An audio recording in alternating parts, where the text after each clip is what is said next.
How much are you making right now? Right now, with these customers I have, we'll base 30,000. And so as Okay. we upsell, so I probably will do by the time these 3 month initial contract is up in 90, 100, 150 probably. No, If you that's upsell. well, they're all upsold. They're all upsold. Okay. So, Yeah. okay. But You that means let me talk. Let me talk. One second. One second. You started 9 months ago. You started going really hard May 1st. This is very interesting. I'm going to need to see proof because here's why.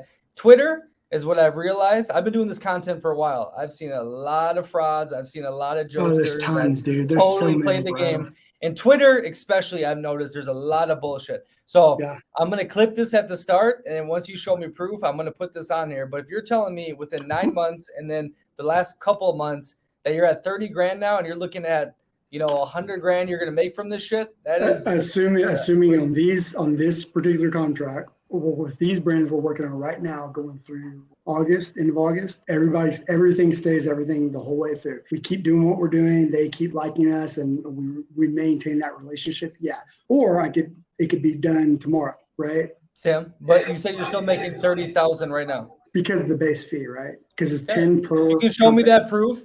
You have a hell of a story, and people should pay you to learn from you because that is Well, no, crazy. it's really not, man. It's all.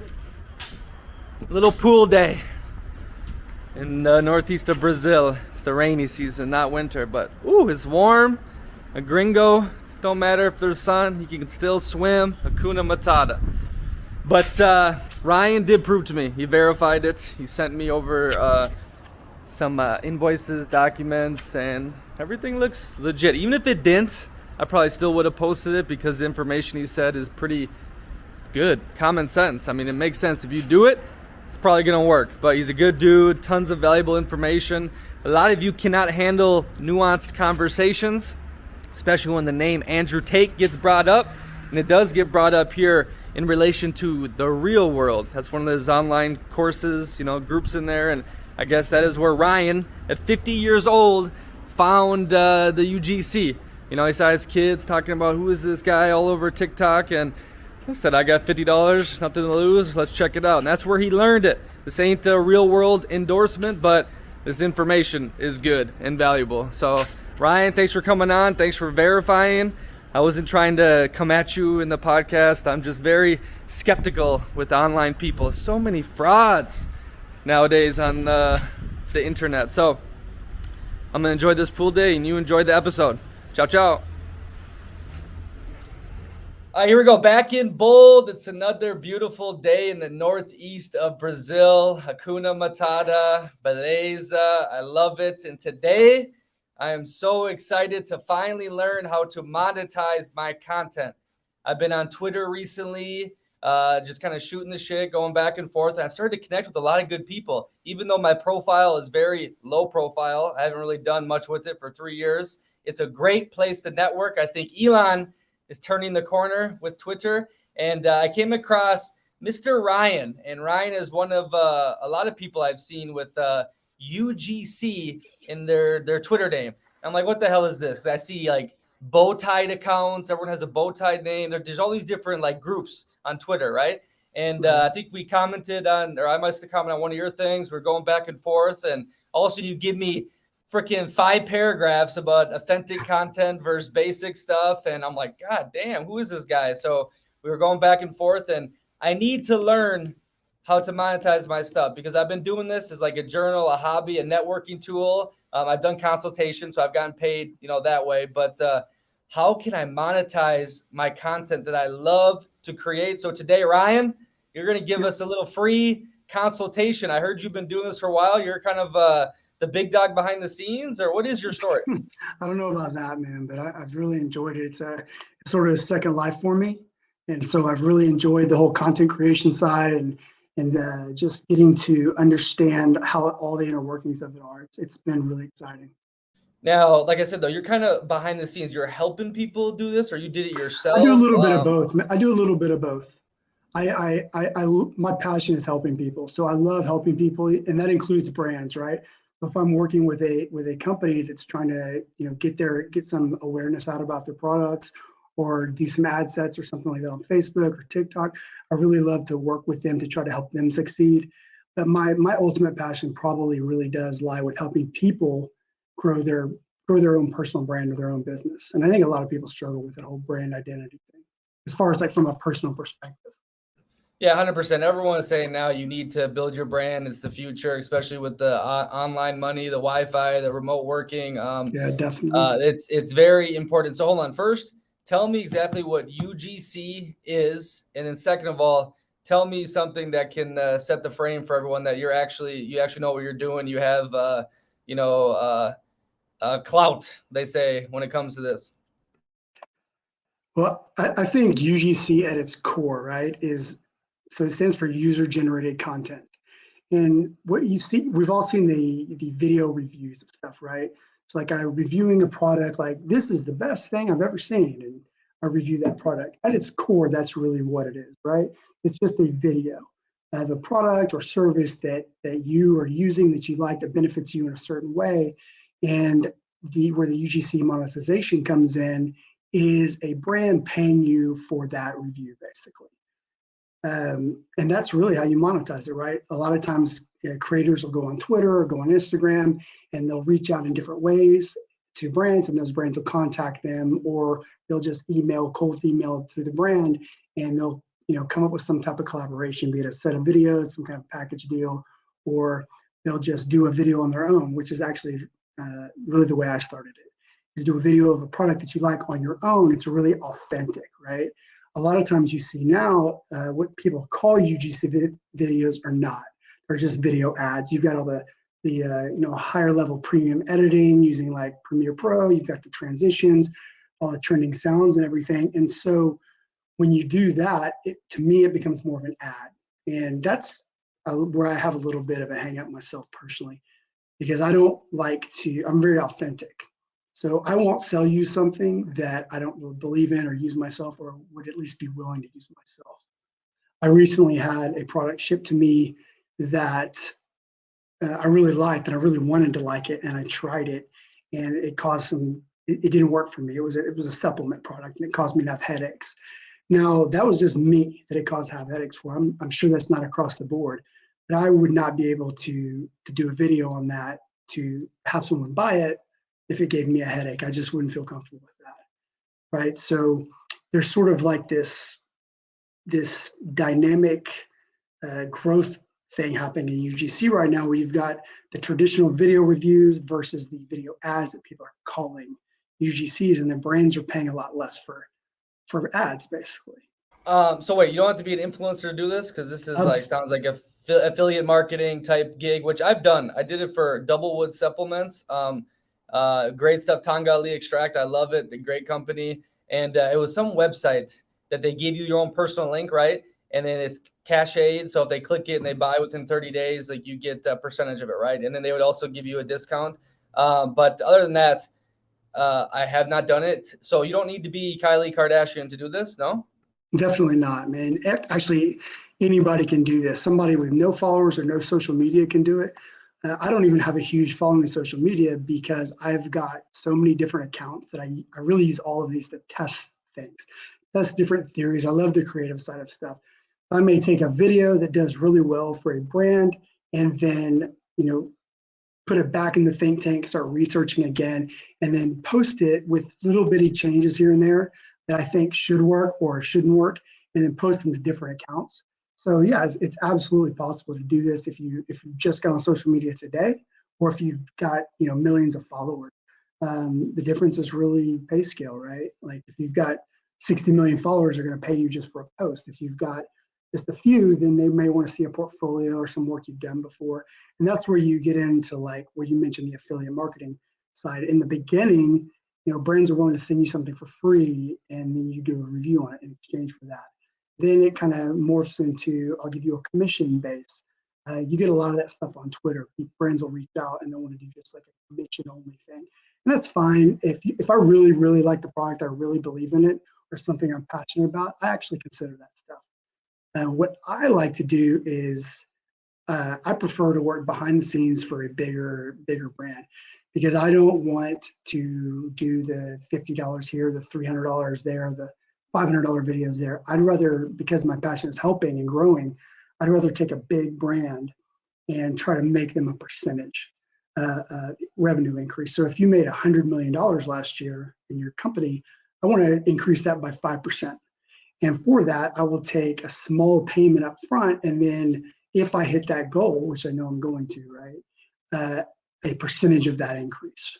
And so that gives everybody some skin in the game, right? It gives me some skin in the games to perform, and it gives them some skin in the games because they've actually given me a little bit of something and shown some confidence in me. And I really like that model for me personally. I don't think it works for everybody because you can leave money on the table. But I work so much behind the scenes because I'm not necessarily personally just doing a video. I'm talking content, web copy, email sequences, everything. There's just so many ways you can go into it, not just the UGC videos. And so there's really it's really in a growth stage. It's such a new thing going on. Most times I reach out to brands, and if I mention UGC, they have no idea what I'm talking about. So I call them video ads, which they definitely understand. So let me ask you this though. So are they posting it to their social medias or running it as an ad on their pages? Because what if you're a person, that doesn't have many followers? So they take this like organic, authentic video, put it on their page. Because I've seen ads like this all the time where it looks like a authentic like TikTok or Instagram reel. It doesn't look like an ad. And I'm wondering if that person, sent it to them for them to post. Is that kind of the situation that's going on?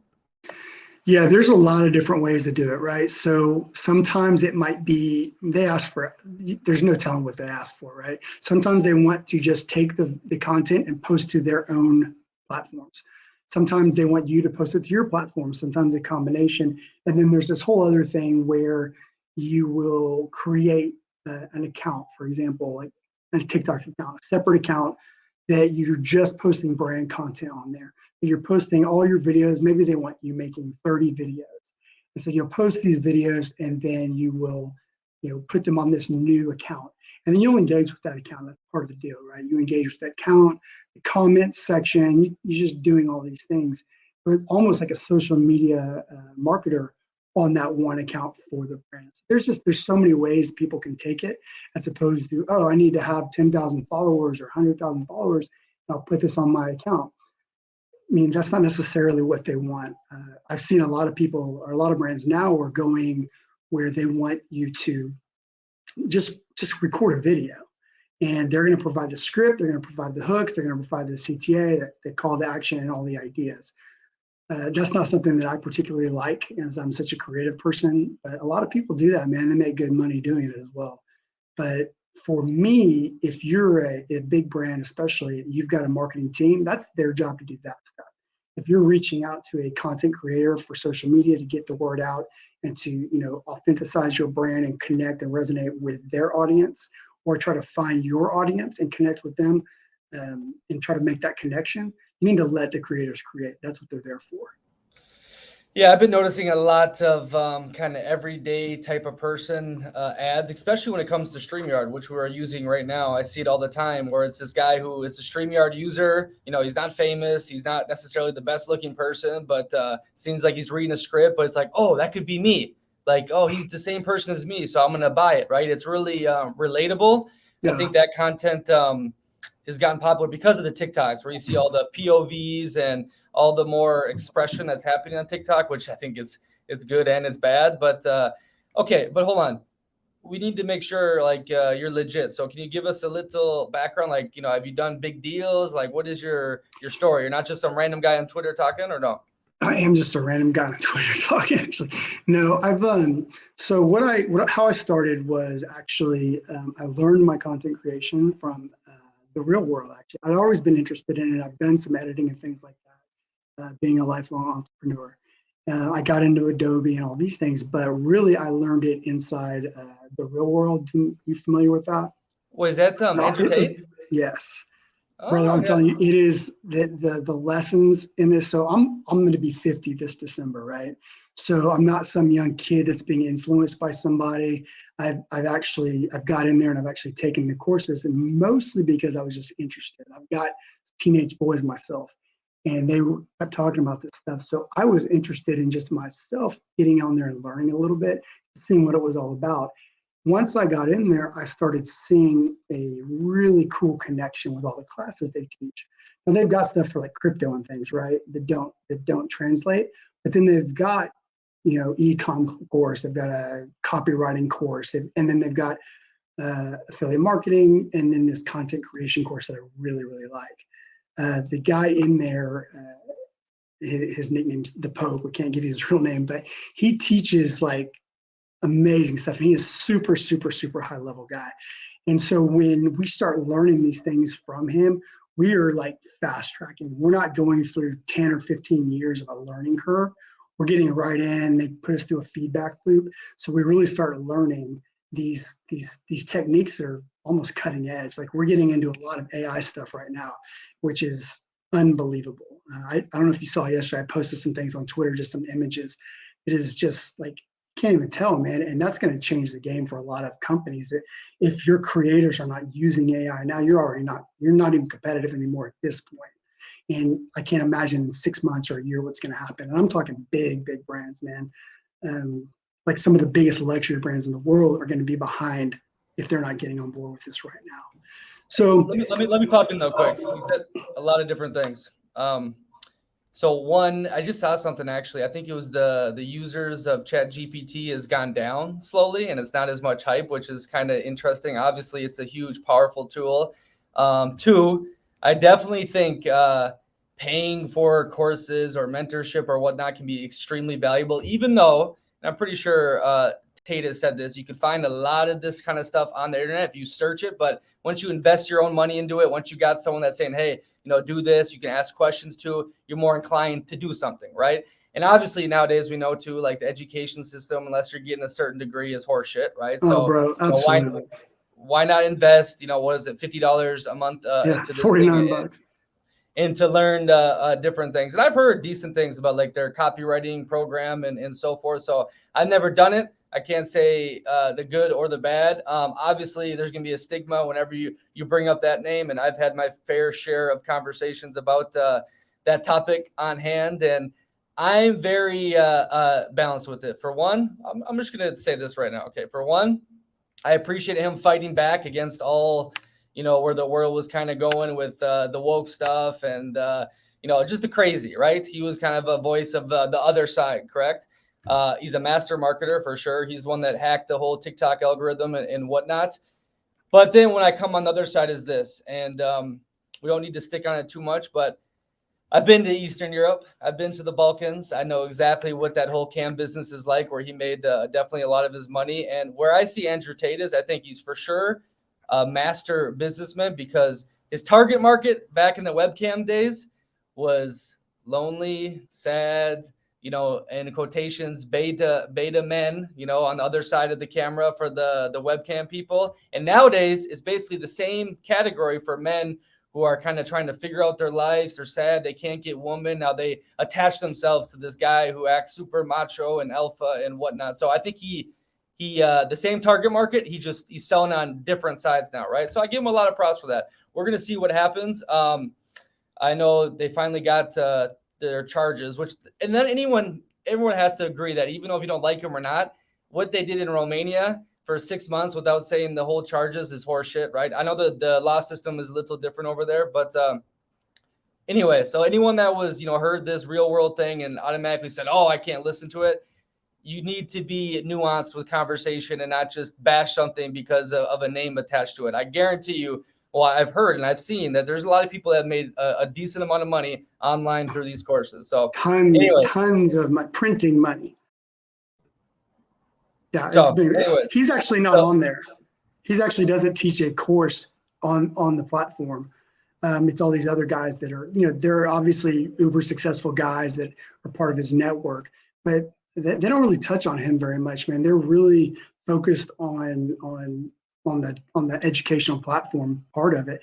And in the beginning, it was definitely a bunch of younger guys. And now, man, there's a lot of older guys. There's, there's a lot of young 20s and, teens. And those are really cool stories because anybody that's older knows how hard it is to actually make money when you're young. But now this has given a chance for guys, even my age, to completely change their career path and do something else. maybe something they were passionate about. I've always loved to be I've always been a creative person. So when I found the creation course, I was just after my wedding. I was still over in Italy, and they had just brought it online. And I went ahead and signed up for that particular course. Once you're in, it's all free, right? I signed up for that course, and it started having me do things that I was not comfortable with, getting on camera, talking, and I just hadn't been comfortable with that. But because of the push that they give you and the assistance that they give you, it gets so much easier. And there's never any negativity, actually. Actually, they'll kick you out for being negative to somebody. If you're doing something wrong, they just help you to fix it, which I think is really a good way of doing things, especially with older guys. We think we know everything, and we don't, especially where it comes to technology. So that platform has given me the ability to go after some brands and even some bigger brands. And you mentioned about the hacking the TikTok algorithm.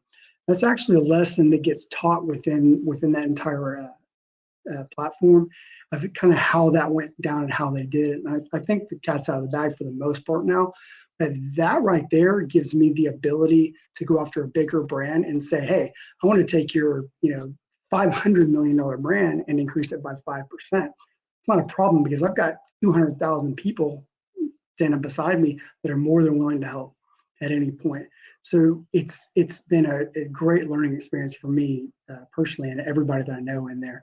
We've got Telegram courses. The platform is sort of run like a Discord, and then there's lots of videos, and it's just it's so much better than school ever was. I've learned so much in even this last week. I've learned more in this last week than I've learned in my entire life in school, growing up in the States. So it's been really cool, and that has helped me to learn how to outreach in this type of market, and learn how to close deals in this type of market, learn how to give people what they want in this type of market. Especially being an older guy, my sales training is old school training, and there's lots of different things, lots of new techniques that have come out that are really helpful. And that's really how you monetize things, man. Like even online with YouTube and TikTok and things, they talk about being patient, but there's a method to that whole madness. And most people, especially my age, got no clue how any of it works.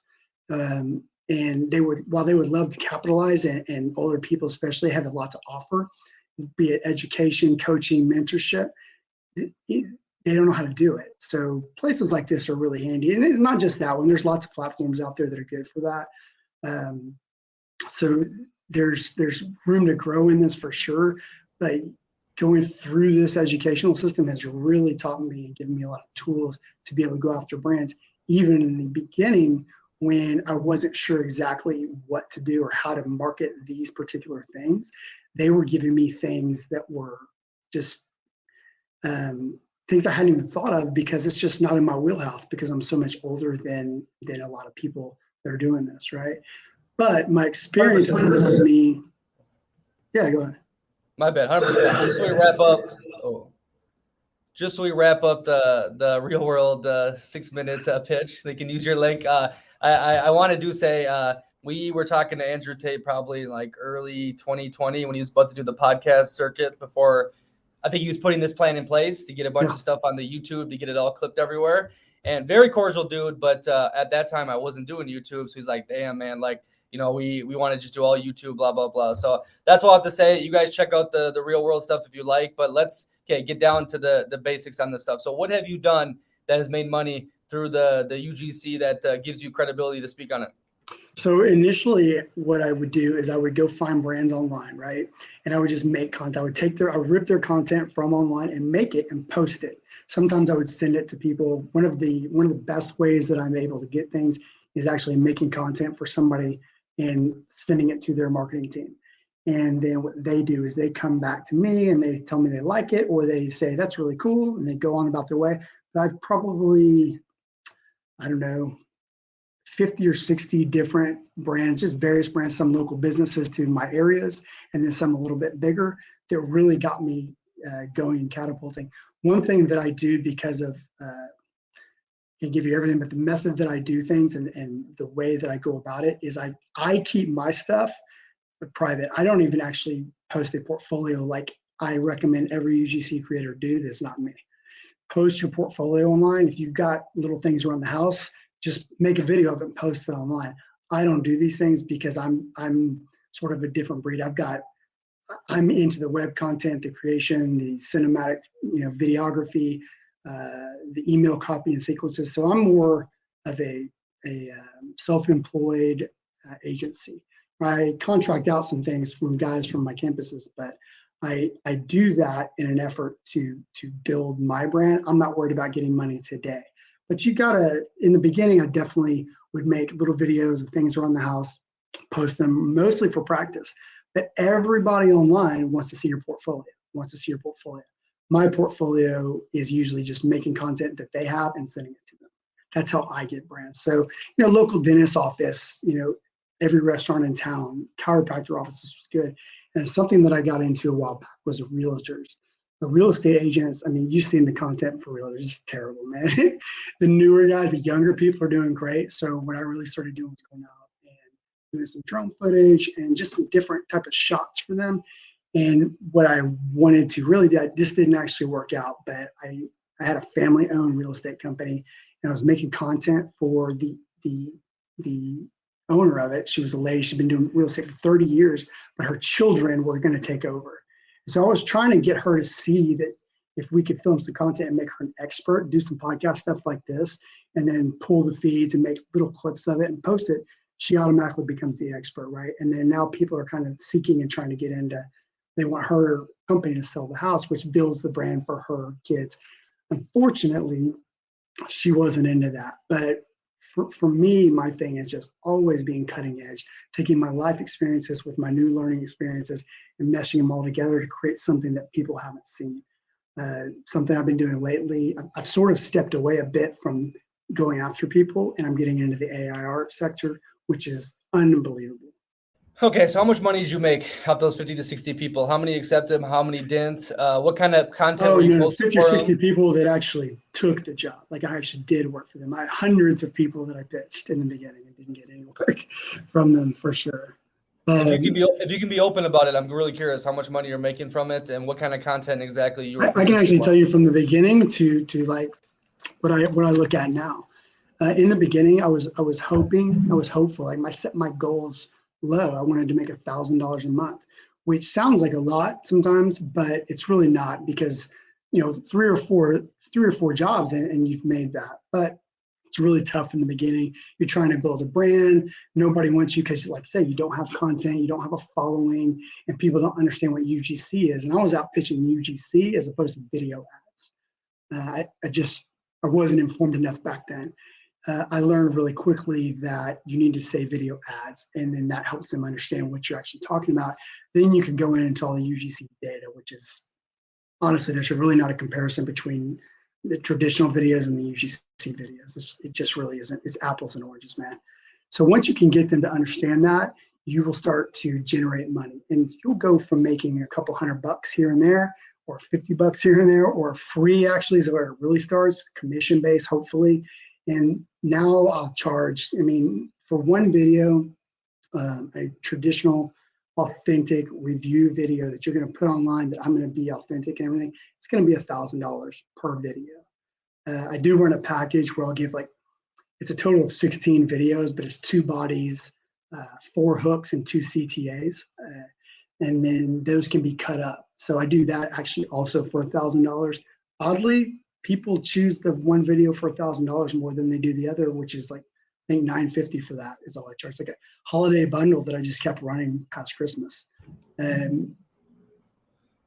Okay, hold on. How long does it take you to make that video? Are they posting it? Are they put it on their website? Where's the value created for them? I mean, if your pages aren't that big with the socials, how are they justified with paying $1,000 for it? So, well, one, they're getting more and more content, right? So the more content, the more content you post online and establish kind of your brand, your niche, whatever you're going for, the better it is. And the more those platforms start to push, the more they get out, right? I would say when you're building a brand, you tell your story. And especially with a personal brand, it's, oh, nobody wants to hear my story. It's stupid. Nobody cares, right? The only people that care are the ones that you need as a business person to be hearing that story, right? So if I'm telling a story about, brain injuries, nobody cares except people that are going through that or family members that have someone going through it, right? So then over time, that begins to generate a lot of content for yourself and people coming, commenting, and getting to know you. That's when you start to monetize that. When I'm sending these packages to these companies, mostly they want to post on their own socials, mostly. A lot of times they'll also ask me to create their own another website for them, right? And then start to put that content in there as well. That's sort of the algorithm hack, right? If I've got 50 people with 6 accounts posting content 6 times a day, and it's basically the same content, it's going to get out, right? Little changes here and there so that the platforms recognize the difference. The computer programs, I hate the word algorithm, but the algorithm, for lack of a better word, will start to see there's a difference, but something about this type of content's going out, and then it gets pushed out even more. And a lot of these brands are starting to get wise to that. And they're hiring, 30, 40, 50, 60 creators to create 30 to 60 videos for a month and posting them all basically at the same time.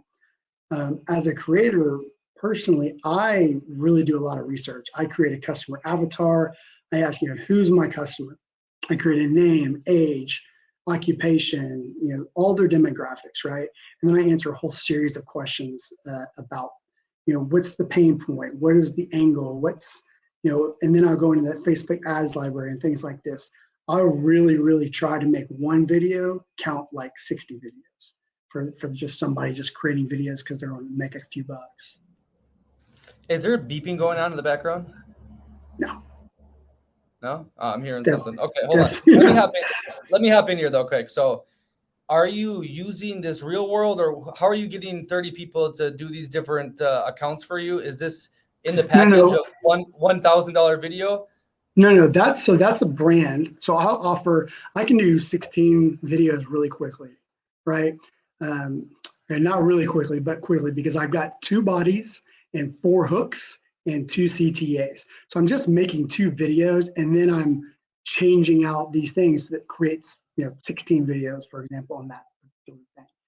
They can take that and do what they want with it, right? Or I can push it out, or we can both do it. I can put it out and they can put it out. I like to put things out myself also because I like to run tests on my own stuff, right? I'll change descriptions and titles and all kinds of things. So they're getting free value just for me pushing out whether they want me to or not, right? I definitely check with them and make sure they're cool with it, which why wouldn't they be? But they're usually taking this, their marketing team, and they're taking it and then they're putting it out in whatever schedule they've decided to do. When you talk about getting extra people, I recruit people out, right? I get my buddies from the courses and say, hey, you guys want to do these videos? I need 5 people to create 30 videos or whatever. And then they do it. Or they'll take my content and push that out on their own accounts, which is actually really the best way to do it. Okay. And they'll do it just to do it, right? They'll do it just as a trial, like testing, because we're constantly learning and constantly evolving. Okay, I get this. Now run me through from start to finish that you're charging $1,000 for one video. So give me the game plan. Boom, I go to Google reviews. I look at people that don't have much SEO. I try to contact them, say, I'm going to create this package for you. I charge $1,000 for a video, but here's my past results. Please run me through exactly what you can, the steps of getting one video for $1,000 that you do right now. Yeah, so it's about conversions, right? So there's a lot of steps to take. If you've got a good product, okay, if you got a bad product, it's not so easy, right? But if you've got a really good product and something that I personally believe in and I think will do really well, I could take that video or take content from your website and create a video. I can go into the Facebook ads library, for example, the TikTok ad library, find things that a competitor is doing. So, for example, at-home fitness equipment, right? I will create my avatar first. I've got, Sean, he's a CEO of a company. He's, 45. He makes 100,000 a year, he's college educated. He's likes fitness, but he can't do it because of his job and he's too busy and he commute back and forth to the gym. Great. I've got kind of the base, who's my customer? What are their pain points? And then the new product is going to be the solution, right? I go into Facebook ads, I go into TikTok ads. I'll find competitors that are creating videos similar to that that are doing well, performing well. You can't always see the exact metrics, but you've got a really good idea, right? You can take these videos and there may be something just Wait, very similar. time out. That avatar that you just created, you can go into the ad sections and find similar uh, Targeting that person. avatar, and you can find videos. Really? I didn't know Right. this. You can find No, that? no. How? So I'm taking a custom or like a competitor, right? So I'm a fitness brand X, right? And I've got a competitor that's doing ads on Facebook and TikTok. They're competitor Y. I can go in there and search them and see what they're doing and see if those ads that they're using are successful and what's successful about them, what they're doing, and start to locate the trends within. So I found one recently, and it was actually was a fitness brand. It was a short video. I think it was 20 seconds long, and the thing that was doing well was the text. Man, it was black text with a white background. The sounds, everything was different. It was the black text and the white background. The product was okay, but the video was doing well. It was converting well, and for whatever reason, the hooks, the CTA, which wasn't even that strong, but it was the black text and the white background that seemed to be doing the trick. So we created a test and we made a video similar. I mean, we had an angle, a cost angle, because our avatar was spending money on the gym and not going because of the commute, right? So we reduced the cost of the gym membership instead of just buy this little product. And now you can just do it from home, right? And it's easy to use and you can get fit. So their pains and their pain points and their roadblocks were gone, right? We eliminated costs, we eliminated the going back and forth to the gym. And we created some different videos and tried some different things. And honestly, man, some things that I thought were going to work didn't. It came down to that one little thing. It was the text, where it was placed, and it's usually in a certain spot where we all see it, right? Where it was placed, but it was the black text with the white background. Now, when I say this, I don't want everybody to run out and start doing that, because it's not always the case. Sometimes it's a certain font or whatever, and it's different colored font, or you're doing new animated fonts. So for us, going in and doing the research, and that's for me where it's really important. That's why I charge so much, is because I'm not just making a video. If you want me to make a video for you, I can do that. And, I might just do it for you, because I do free stuff all the time for brands that I want to work with. I just create content value. I'm creating my value prop for them, right? Giving something to them of value for free. And I do that. Yeah, so hold on. That whole thing you just did right there, did you do that before you signed the deal? Or that was your I almost always do it.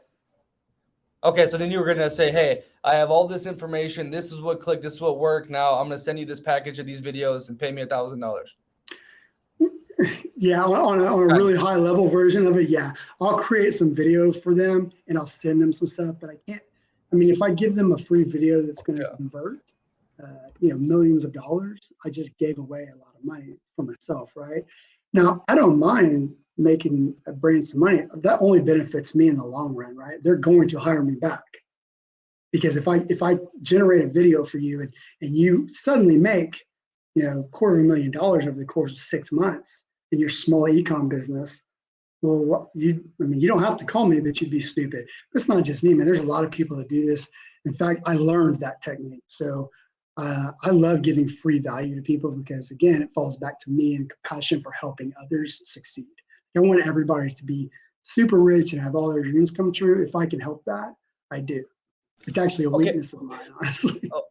Okay, so besides, let's talk about the normal person just starting out. How are they going to test that if it works or not? Because obviously you have connections or different accounts that you can see if it hits. So what if I make 5 random TikToks right now and I'm testing on there? How do I know which one blows up if I have no followers or whatnot? Like the algorithm, if one has 10 views, the rest have 2, I use that 10 view one? Well, I mean, so that's like the secret thing, man, right? If you've got millions of followers, everything you have is going to do well, because you've got millions of followers. If you've got 10 followers and you don't push it, like I don't share that stuff on my little test accounts. I don't share it to like friends or family or anything. I just put it out and see what it does. So if an account with 0 gets 3,000 or 4,000 views, that's really good. But for a company, it's not necessarily views that I want, unless I'm working on brand awareness, right? Which most of them don't want. They want conversions. So that's hard to do on just a personal account. But by looking at the metrics of that video, so if that video was, 30 seconds long and it had a 98% retention rate or 130% retention rate, it got rewatched. That stuff like you could take back to a brand and show, like, look, no, I don't have all these followers, but this video that I created for you was rewatched, 1.5 times. And it got the hook, it got the CTA, it got everything that we wanted them to see. They watched it on an account with, 10 people that is in a page with a niche, right? It's just a random page with whatever I want to put on there. So there's no audience really, right? It's just a video that does well. I have some videos out that I started doing personally, just a test personally. It wasn't even for brands. It is literally me doing this. It's all it is. And they get, I've got a few of them on new YouTube accounts with no one watching, no subscribers, over 5,000 views in just like 2 or 3 hours, right? With lots of comments and things. So man, sometimes it's timing, sometimes it's hooks, and I mean, it just depends. And I would take controversial things and I would take funny things and I would try that. It's like that Tommy Lamb thing, right? Where he just does some random thing and everybody thinks it's funny. I'm just doing this. And I get to comment for him sometimes because somebody will inevitably tell me to wipe that smirk off my face or something like that. And that's free money right there, man. If you can get somebody to comment like that and then go engage even from a separate account, that's even better. You can. That's how Entertain blew up. He was so polarizing. You either loved him or you hated him. That's what the internet is nowadays.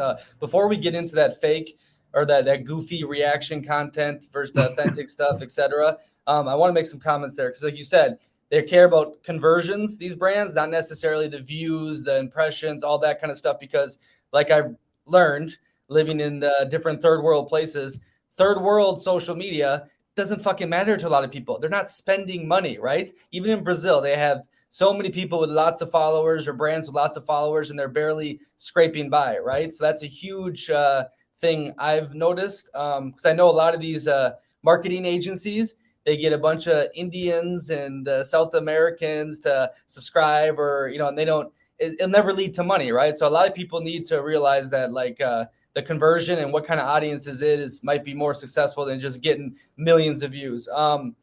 So that's what a person can do. They can go test these different things. They send the analytics to this company with the brand. They said, hey, I got something that everyone watched the call to action. It was 90% of the video watch. I think it's going to do good for your product. I'll give it to you for, $50 this time. Is that kind of like the package you put together to pitch the brands, or what else is more? That's really more from my own education, right? I people do this. I have a lot of colleagues that do this, but really, if you want to build your own personal brand, do your thing, have a page like you do, have a page with your content, your stuff, your story on there. That's by far the fast track, right? It's the quickest way to be able to grow a following and develop a brand and start to monetize it. That's the quickest way. I'm so into the learning portion of it, man, and seeing how everything works and just how I am. So I've got all these things and I like to run these tests. When I pitch a brand, like I pitched a really big cell phone brand the other day, not Apple, okay? And I haven't heard back from them. This is just like 3 days ago. I made a video using their content and I just sent it to them. And this is an absolute usable video that they could totally use. I don't actually expect them to contact me, but they very well could. And if they do, we're going to have a great deal for them. But I send them this video in hopes that they're going to return with something. Because if I make you a video and you make some money off of it, or your marketing team at this big firm really likes it, you're going to contact me. There's no reason not to, because I've managed to put this together and you have been struggling with or not been able to, right? I look at let's not go too much into this, but I look at Bud Light right now and the marketing campaign they recently had that cost them billions of dollars. And then the new ad they just put out made it even worse. Like, what are you doing? Like really look at your customers, see who they are, really try to connect with them. And if big brands lose sight of that, there's a lot of guys on Twitter right now where big brands even are calling out to them, offering them these, I need 60 videos, I'll pay you $50 because you're not really doing anything. That's not true. In a female dominated area like UGC content creation, video content creation, these ladies and the guys too, that we're working super duper duper hard because there's so much competition within our little space that there's plenty of room for all of us, right? But these brands will come in and they'll offer to pay almost nothing. And some of them jump all over that. But these people work, man, especially in the beginning. I can pump out a video pretty quick, but some people, it might take 2 days to just get one video out because they're so worried about the perfection of the video, they lose sight of the hook, which, you've got 1 to 2 seconds. You've really got about 1 second to a half a second, right, to catch their attention. With the hook or and the content, right, the video has to be engaging itself. Then the body's got to also create some more curiosity. And then even the CTA creating curiosity, right? You have to think about this stuff. There's so much data out there now, like in the ads libraries. It's so beneficial, but not everybody even knows about that stuff. And they don't even know where to start, right? So newer people out there are going out there and doing that. Yeah, I definitely need to learn more about what you're talking about with the ad space and seeing all the details. But that is definitely where I struggle, is creating freaking dopamine crack. What is all the algorithms seem to like, versus creating like art or creativity that I find like enjoyable to make. But hold on, But you have it. I want. You have it. Like you have it.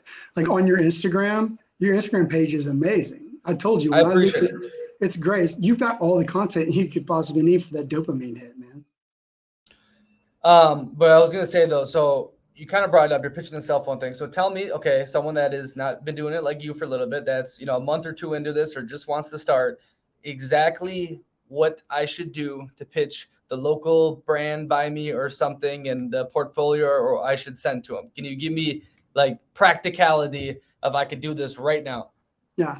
I say the easiest way to pitch a brand, right, is to go and create content for that brand. If it's a local gym or a local jujitsu studio or a local restaurant, especially if it's somebody that you know that you frequent, just go make content for them and go give it to them. Like make a real video, a real review video. It is going to benefit them so much. It does so many things. It gives you an opportunity to actually create something, actually have something online, right? It gives your place that you're doing it for, that you probably have a connection with, if it's a local business, it gives them something of value for free. When that converts for them, they're going to call you back, right? If it doesn't convert for them, you can show other people and begin to build that brand, right? So the quickest way by far is to go out locally, talk to like some realtors, which honestly, nobody does this, man. That's probably one of the easiest ways to do is go out to real estate Oh, they're agents. starting, and I can, my bad. They're starting because I definitely I help out. I'm in real estate, and I help out some agents, and I see the messages that start pouring in, like, oh, I'm a full marketing agency, and some dude who's 20 years old. I'm like, oh, really? Show me some stuff. Email this email, et cetera, et cetera. And I guarantee you, this is getting pushed in the real world right now because it looks like the exact type of person. Because it's true though. There's a lot of agents, because in real estate you don't necessarily want to sell your biggest asset from some young realtor who's 25 years old, right? You want the guy with the experience, right? The 50-year-old, 45-year-old that's been in the game. And of course, those dudes don't know technology that well, right? They're dudes that used to go in the MLS books, and then before MLS was a website, or it wasn't called MLS books. There's a different name for it. And they've had to adapt over the years. And so if you get to those guys who are making $500,000 a year, $1 million, whatnot, to have no content, oh, you can make a killing. And I've seen this many times with the agents I help out, that they come at them like sharks. It's funny. My bad, I cut you off. No, it's good. I mean, think about just, I don't know, how long has it been since you've been back in the States, but just like an oil change place. Like you can go, there's just on this street right here by my mom and dad's house, man, there's 15 oil change places within 7 miles. So there's a lot of competition. So if I was to go into one that I really liked and just create content for them and give it to them, even if they don't pay me, but they use it, other people see it, right? If they're suddenly getting busy, they're going to ask for more content. And if they don't, that's cool, man. I put something out there. I've helped another business. That'll come back to me. But the easiest by far is to just go do that. Make content for things that you know, people that you know in your area, things that you like. And you really need to practice, because it's not easy to get on camera that first time. People have that that's what we call a sing-song voice, right? Like, oh, I found this thing. Come get ready with it. It's all the same thing, and it gets washed. That's why I think the authenticity is so good and so important. I mean, if you'll think, and you've probably seen it this last week, think about the airlines. When people do a negative review on an airline, you'll have somebody with 300 followers that ends up with 30,000 followers because of this negative review, which resonates 3 times as much as a positive review. Because if you're selling me a negative review, I know you're not selling me anything, so I'm all in on this. No sounds, no text, no trending anything, no templates, no CapCut, nothing, no, just raw video. Excuse me, raw video. And these things blow up because of the authenticity, right? So if you're in your local area and you're filming content, you can't help but like have an attachment to that. And that always shows out on camera. And people really love that, right? When you're doing that fake sales stuff, there's too much of it. So we sniff it out immediately. And I just scroll. Some of the best people, podcasters are really good at it. Vloggers do it. They get ready with me thing in the morning, and they're just talking about their day or their morning, but there's some product placement or, God, I love this lipstick that I got from whatever place, right? Oh, my bad. I do this. It's like, okay, when you finish Yeah, your you sentence, did. I'm gonna hop in. You did. So anyway, I just think that authenticity is where it's at, man. And if you do that and you learn that, you're going to convert 10 times more than everybody else. Even with the other tools like the ads library and the TikTok library, you can make videos that work, man. I mean, anybody can if you just know the steps to do. They don't have to be super edited. Honestly, I'm getting tired of the over editing, really. All the transitions, and I understand the psychological point to it. I don't want to have psychological games played on me when I'm looking at videos. Personally, I don't even like social media that much, but because of what I do, I've got to be on it, and it's helpful for creation and learning things and seeing things other people are doing. That's great, but the part of me that really doesn't like this UGC world that's morphing into a video ad world is because it's all about the money, which is great, but just create content. The money's going to come, right? So when you're going out and you're like, oh, let's do this. How do I do it? Just go start creating content. It'll flow into you eventually. I got a lot of notes here. Okay, for one, I think this is why, well, Rogan's probably the biggest listened to person in the world, because podcasting, when you're authentic too, it creates a different kind of relationship. You got to imagine some people, they had this in their ear for 2 hours, and how can your brain differentiate between that conversation and you having it in person with someone, right? So it's like you develop with that person, you understand them, you hear their most like inner thoughts when it's authentic. And, I love this about podcasting. You can have a 2-hour conversation, about something, and it can reach thousands of years, right? Instead of having that same 2-hour conversation with the thousands of people, you know what I mean? That it would take forever, right? So I think the authenticness is why a dude like Rogan is so big, is why podcasting is blowing up. Obviously, the pandemic caused a lot of that with the podcasting space. But okay, hold on. I got a lot of points here because you were going, in. I do. I told you the other day I go a million miles an hour, right? No, you're speaking great. It's a lot of information. I think you reminded me of the airline stuff. Ryanair does it so good because they make fun of themselves and be like, someone's like, they take all the bad content about them, be like, okay, can you find a 10-euro flight anywhere else? Okay, you'll still book with us. I know next time you're gonna go to Mykonos on the Ryanair. You're not gonna spend an extra $200. So I love what they do. They got a good social media team. I think that about the airlines all the time, man. Like they're missing out, but this is the same way. But like when you have a negative review, the best thing you can do is own it, right? Double down. Own it. Like make fun of yourself, like you said, or fix the problem publicly. If they're going to post it publicly, fix it publicly too. That's okay. I'd be okay with that as a consumer, right? But I see them ignoring it all the time. And I've actually been really trying to go after one certain airlines lately because I see not a ton of negative reviews, and it's a European airline, right? It's actually one of the top airlines right now. If you know who I'm talking about, I just don't listen. EasyJet, Wizz Air? No, it's Turkish actually. Turkish Airlines. And so I flew them last year for the very first time. We went to Istanbul and then came back. And while the airport's a little rough, there's an awful lot of security there. I really liked the whole thing the airline had going on. I had a good experience, right? That was just me. But I'll see them posting stuff now for their new ads. And then a lot of people will shoot off on the replies on Twitter about, you lost my luggage, it's been 60 days. And I see the same people doing it, which tells me that the airline isn't owning it and they're not fixing the problem. They're just giving the same old, oh yeah, we're working really hard, we've escalated it. But after 3 months, just pay me for my stuff. Own it, apologize, say I did it, and pay me, right? So they're just missing out on a big opportunity. And that's another thing when you talk about going after brands, especially bigger brands. If you can create a video showing them how that can play out for them, how that works for them, man, I mean, you've really got onto something there.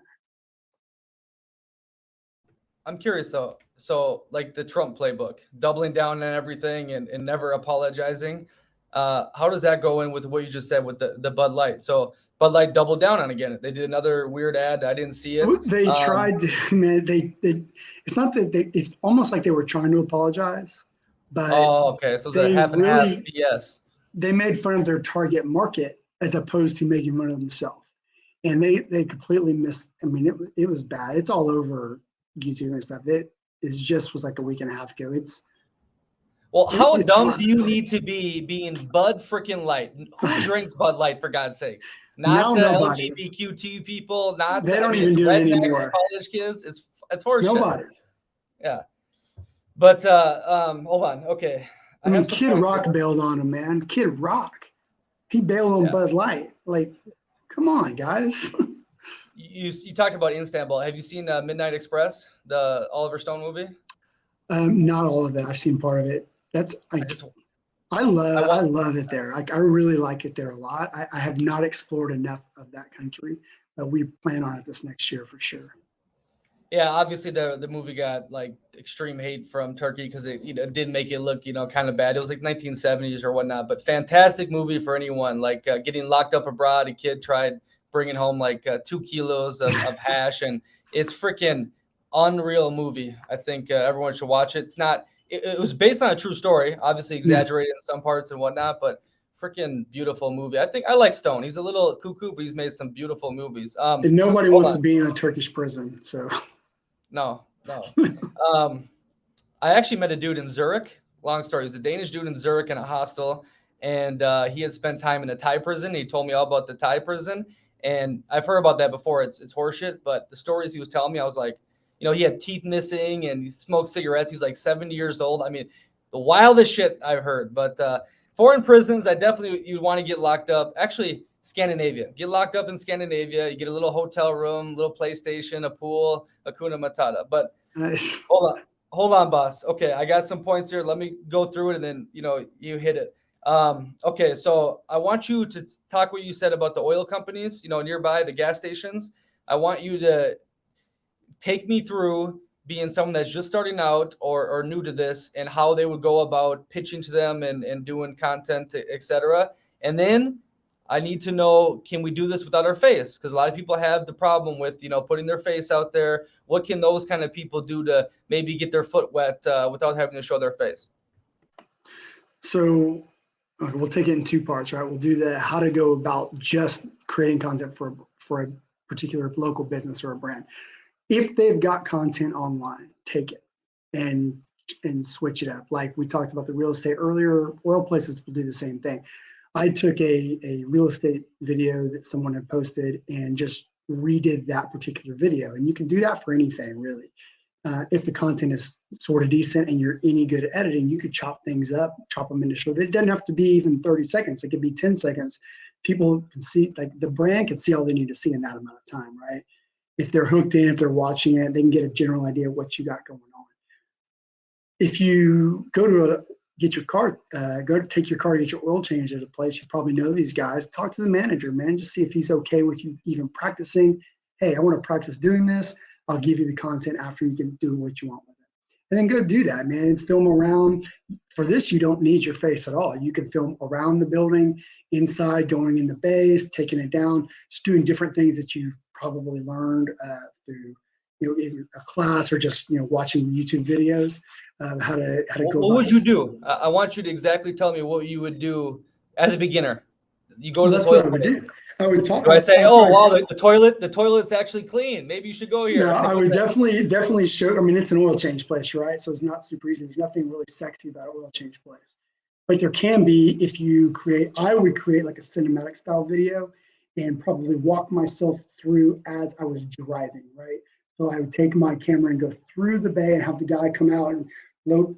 How they guide you in. They're like, oh, a little over here, a little over there, pull you in and stop you, and then continuing to roll the footage so you can get some B-roll. Have them talk to you a little bit.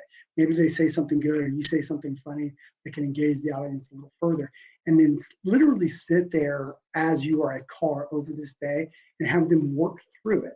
Like work through, like they're changing the oil in a car, but it's just you filming this. It's all cinematic, right? And then you can, of course, film, have a back out shot where there's actually a car there, and just create something that's engaging that kind of shows these guys working hard. Even if you've got a heat wave going on, man, maybe you film it during that where you can show these guys really putting in work even during this time, or when it's freezing cold. Nobody else is out working, but these guys never stop, kind of thing. They're always there for you because these are local businesses, right? And local businesses, if you've got a community around, like of houses around this local business, and they always know you're there. They know your name, like a local coffee shop, man. Everybody knows who you are. When you go into an oil change place, which again, there's nothing great about that. You go every few months, but when you see them over the course of several years living there, hey, how you doing? They've got you in their database already. They know who you are the last time you were there. So there is a connection. They just don't tend to make it. So as a UGC creator, I would go in and try to make that connection and show them how I could take a video of them doing something that really nobody thinks much about, something they have to do, not something that they want to do, right? And create a video that's so engaging and so captivating, it makes people actually want to go get their oil changed at 3,000 miles or even earlier, just because they want to experience what we experienced in the video, right? Putting together trending sounds and maybe some, talking like some text across the screen and just give it to them, man. Create it, edit it, chop it up, and give it to them. That's honestly what I would do. I may actually go do that. It actually sounds like a fun project. Challenging for sure, being an oil change place, but you could do it with anything. Oh, my bad. Beautiful. Come a little closer to the thing again. Sorry, you got me. Yeah, no, that was really good. And especially you said you're in Texas too, like Yeah, small business, being a patriot, adding that kind of feel in there, for make sure. people feel like I want to support these guys. Everyone loves that shit, right? And it's And 4th of July right now, right? So this would have been a great weekend to have some content put out. Friday, Saturday, Sunday. The 4th is Tuesday, so you've got several days. People are all off, so you could really have taken advantage of that and really done something for your business this weekend when you probably weren't expecting to make anything.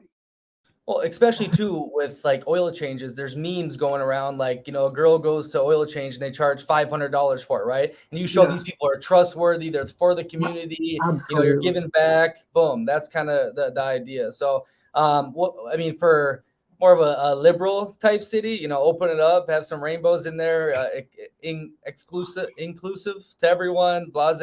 So just, look at your area, right? Figure out kind of, what hits, what doesn't hit, and play with that. Yeah, for sure. I mean, I think like going back to that whole community, the grocery store, a little different story because it's a chain, but if you got a local market, it would work really well. A local coffee shop that's not necessarily a Starbucks, local businesses in your, like here where I'm at, there's like an old historical downtown square. There's lots of businesses there, and that downtown, like the whole community rallies around that downtown. The last probably 10 years here, and there's businesses that come and go, and so going in there and creating content for those local businesses that resonate locally, right? I'm not trying to sell my restaurant to somebody in California. I'm trying to sell it to somebody local, and then you can post those as the Facebook and your own social media with your local audience, target them, retarget people, send that out in your newsletter, send that out. I mean, there's just so many ways you could do it, man. It's almost limitless. And then like your example you just did, you could have done that without the face the whole time. The whole focus was on the gas 100%. station. And Exactly. So that's why I kind of want to get into that part too, is for people that are, camera shy and whatnot. So what other ideas are possible for without a face? What would you suggest, start out with, etc.? So there's the first person perspective, like what I just described, right? It's like the camera is my eyes. I'm going into a restaurant, I'm sitting down, I'm talking to the waiter, I'm ordering my food, I'm doing all of these things. So the camera is me looking, right? And if I can talk on camera, if I'm comfortable with that, then great. If I'm not, I can upload a text to speech voice from TikTok. I mean, all the platforms have them pretty much now. And if not, you can go online and there's, limitless tools. I couldn't even begin to name them all. And create a text to speech voice that just talks for you. That's super easy to do. If you don't want to do that, you can just go out and just create some type of video, maybe like we talked about that real estate video that I ripped off a realtor's website and just created that video. I took it and I just created a more cinematic look that had more dramatic impact through some different sound on there that was more of a dramatic sound, because I made this video that was just very boring and very blasé into something really captivating. It actually looked like a movie when you watched it, as opposed to a real estate thing, which kept people watching, right? And that needed no voice. That had no voice on it whatsoever. It didn't even have, actually, it had a little text across the screen in the very beginning. It was just all video. The point of doing that is to generate comments, people reaching out to them on their own, right? So I don't have enough information, but I created enough curiosity in my content that I want to reach out. So there's that. And then what I said earlier, I really recommend is getting into the AI artwork section. You can do that. You can create so much. And I'm not talking about a deep fake where you've got an image that looks like me, the lips are moving, and maybe you mimic my voice, or I can even do one mimicking your voice with AI technology, right? So there's that, but then I can just create an AI image of a random person. It's not even a real person. And then just do like voiceovers and just overlay these images throughout with the proper music and just create like an entire, montage of captivating content for something. A lot of times you see this on like a motivation video. Those are really popular with those right now, where they've got just different, aspects or videos, but they're all AI art. And they're really, really cool. And even the voiceover is AI. So yeah, you definitely don't need to be on camera, don't need to even talk. I hate the way I look and sound on camera, but I'm comfortable with it. So I do it because ultimately with authentic content, it's going to be better, right? Yeah. Faceless YouTube channels are becoming the norm with like motivational quotes and AI generated backgrounds. It's pretty fascinating. Anyone that needs to learn more about AI, talk to Riley, the bookman. Well, now he's Riley.ai. We had him on a couple years ago twice. Very intelligent dude. He made a lot of money off taking free books from people and selling them online through Amazon. And now the dude, he killed it in the metaverse with the Wilder. And of course, when the AI came about, this dude blew up on TikTok. So Riley Brown, check out our past episodes with him. He's legit when it comes to it. I've used Dream Studio. I forgot who they're associated with for some AI stuff. It's not bad. Obviously, there's Midjourney, different things like that.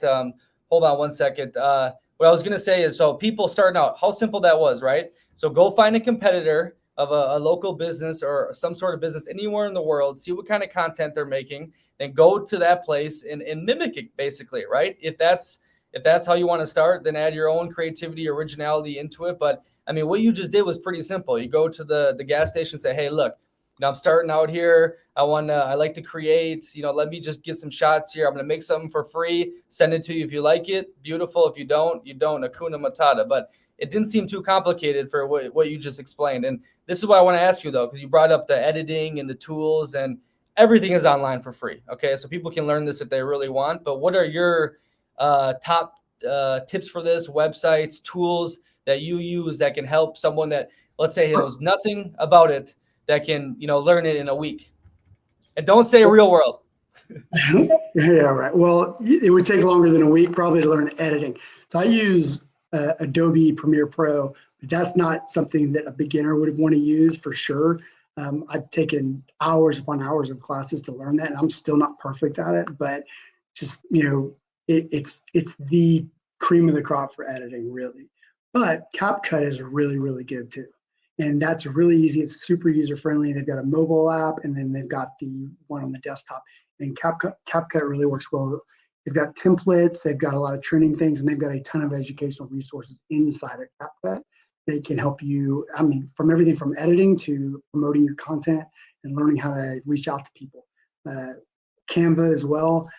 I like Canva. I use Canva a lot, but if I'm editing a video on the fly, like on my phone, really quick out in the field, I'll just throw it on CapCut, and it takes me 2 seconds, man. The thing about CapCut is there are limitations why like Premiere Pro is better, right? You can drill down way further with Premiere Pro, and just there's a lot more options and colorization and editing, but CapCut's super easy. And then honestly, a lot of people use CapCut and it works just fine. But dude, even what you said with the oil station and the local cafe, you could literally take a 5-second video of a nice cappuccino with a cute little design on there and say, I love supporting small business with some trendy song in the background, and give it to that cafe, right? So people like, super you don't easy. like all this editing stuff, which I've finally gotten used to learning and doing. Before I used to have dudes that helped out with do, because I'm like, no, it's too complicated. It's really easy if you just sit down and do it and look on YouTube for a little bit.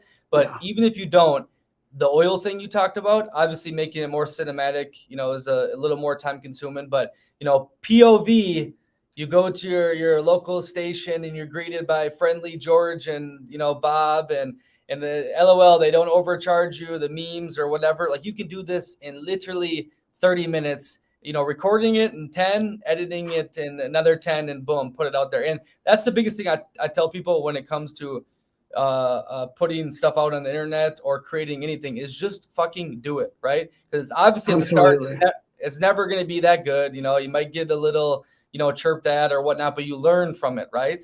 And you just keep putting it out there, and it goes. But everyone is so afraid to start. That's the whole thing. I mean, we do it all the time, right?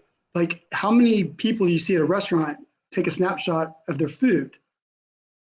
That's content creation. If you take that, some people do it. If you take it and post it online and tag the restaurant, that's UGC content creation. Like, that's like the beginning of it, right? It's probably some of the first user-generated content creation. I take a picture, a bad picture, probably straight over the top of my food, and I maybe do some filtering, or with native within Instagram or whatever, and then I post it. And then most people will be saying, oh, nobody cares about what you eat, except for literally every person that's looking for something to eat in that area and that type of food that day.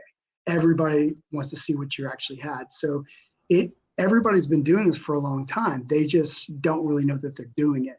So people that have been posting pictures of their food for 2 years, you could have been monetizing this by now and probably making a ton of money doing it, right? So you're right. 2 months, just do it. Just get out and do it.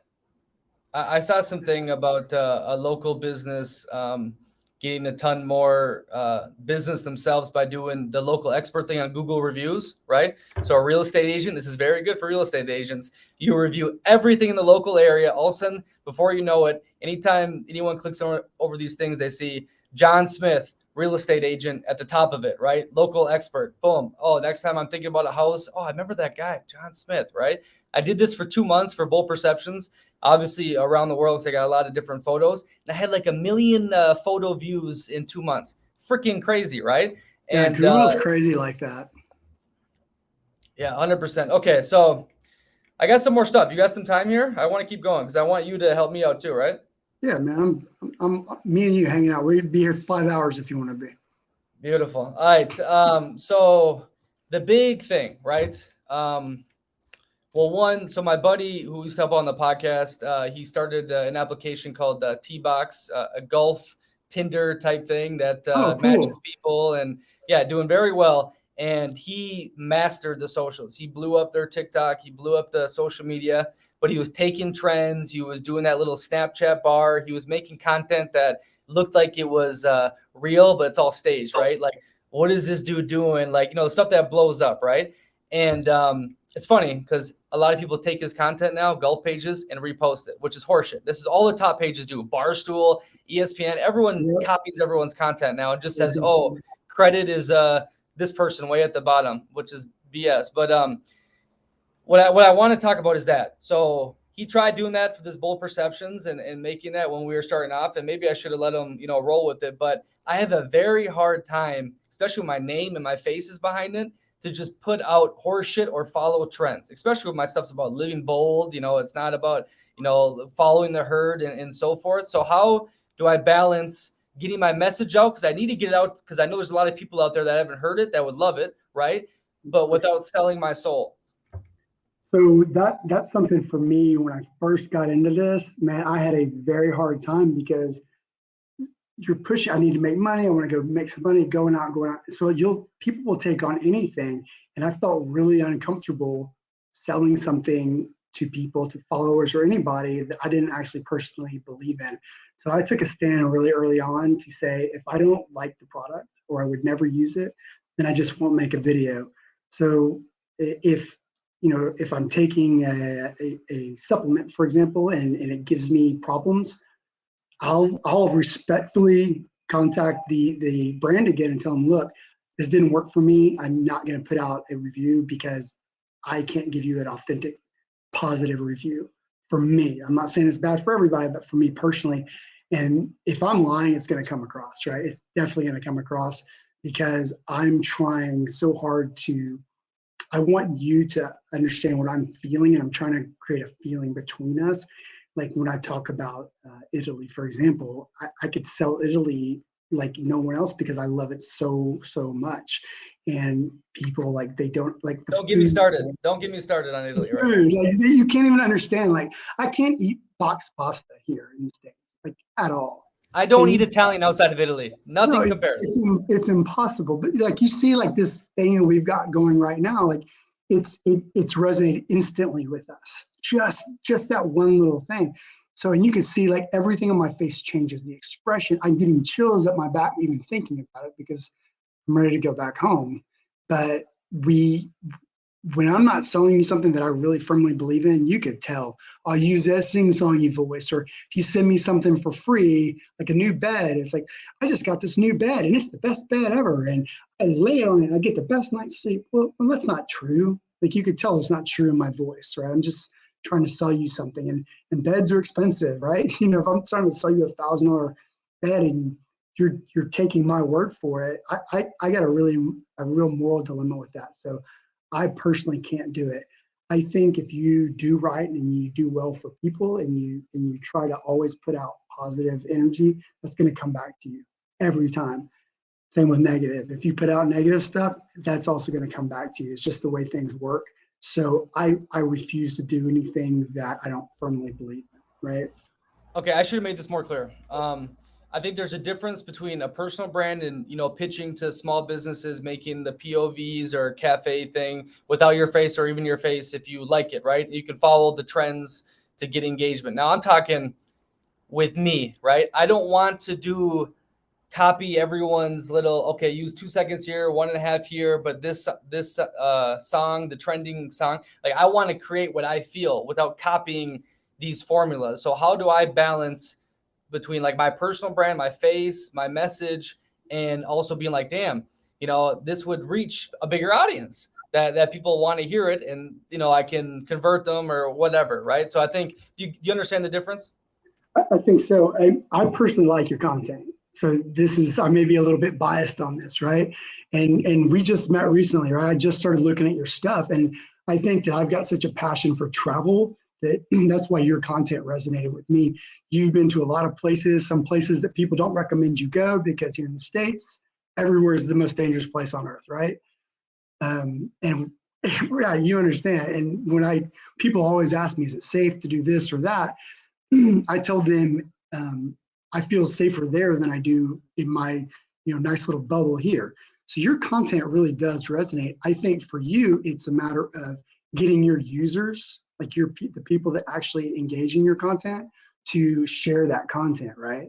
So for me, like That's the thing though. That's the thing though too. Is like I'm a type of dude that's like, look, I'm putting my art out there. You do what you want with it. I'm not gonna beg you to view it, to like it, to do any of that kind of shit. 'Cause I feel that's geeky. Like when I see someone, maybe I don't. Maybe it's subconsciously, maybe it's not. When the YouTuber's like, hey, make sure you like and subscribe on their intro and all that kind of stuff. But I don't know. Like I view like the Anthony Bourdains or even like a Bald and Bankrupt. Maybe he did that in the past, but they're just real. They're just, hey, this is what's up. This is what's going on. I'm not being a freaking social media jerk off and selling my soul off. You know what I mean? So, but I'm here's the more problem. So like, but I need to reach it to people like you. And how do you do that? You have to hit the algorithm so they see it, and then they go in there and they like it. So that's the freaking balance that's always hard. Like, where is it? You know? I think it's who you engage with too, right? Like I love your content. So may I like the post a story you did today on Instagram. I liked it, right? So that's good. But if I was to take some of your content and create it and put it out there, it's not for me, right? I'm tagging you, it's for you. Even if it's, I do it just because I like it. People do this all the time on TikTok stitch, right? I could take a TikTok video that you do and put a stitch. That same thing where you've got me doing this thing, some stupid comment somebody makes or some stupid thing that they do, I would flip that for you. Maybe I'm doing this, or I'm engaging with that particular content. Like you're off in Italy saying something about a cafe. Maybe I've been to that cafe, and I go to that cafe and say, in my stitch, like, man, guys, this guy knows exactly what he's talking about. So like I create that. I'm doing it for you in a way, right? But I'm not charging for it because I believe in what you're doing. And man, that's where everything changes. And that's the thing with UGC too.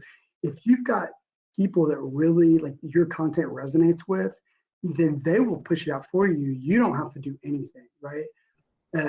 So how do And you get those people to do that but you without can being like, ask, hey, I want you to do it, or here's $1,000? now you can ask them too, right? Like, I love this cafe. What do you think about Italy? You didn't ask them to do anything except you did. You asked them to create a comment. And then you, as somebody, keeps engaging with that content. When you get too big, then you have people that help you engage with that content, right? None of this chat GPT stuff, right? I love AI and I talk about it a lot, but it has a really huge problem being human and creating that human touch. And that's where I think somebody like you who's been doing this for a while is really good at it, has great content. You're still like you're attainable. I can't call Joe Rogan on the phone and just have a conversation with him. Or I can shoot you a DM and you'll reply to me, based on whatever time differences we're on. You'll get back to me. So you're touchable, right? Years ago, we won't get into this too much, but I've got triplets, and my first wife, my daughter, and my triplets were on a reality show. It didn't last long because we're not those people that sell our soul, right?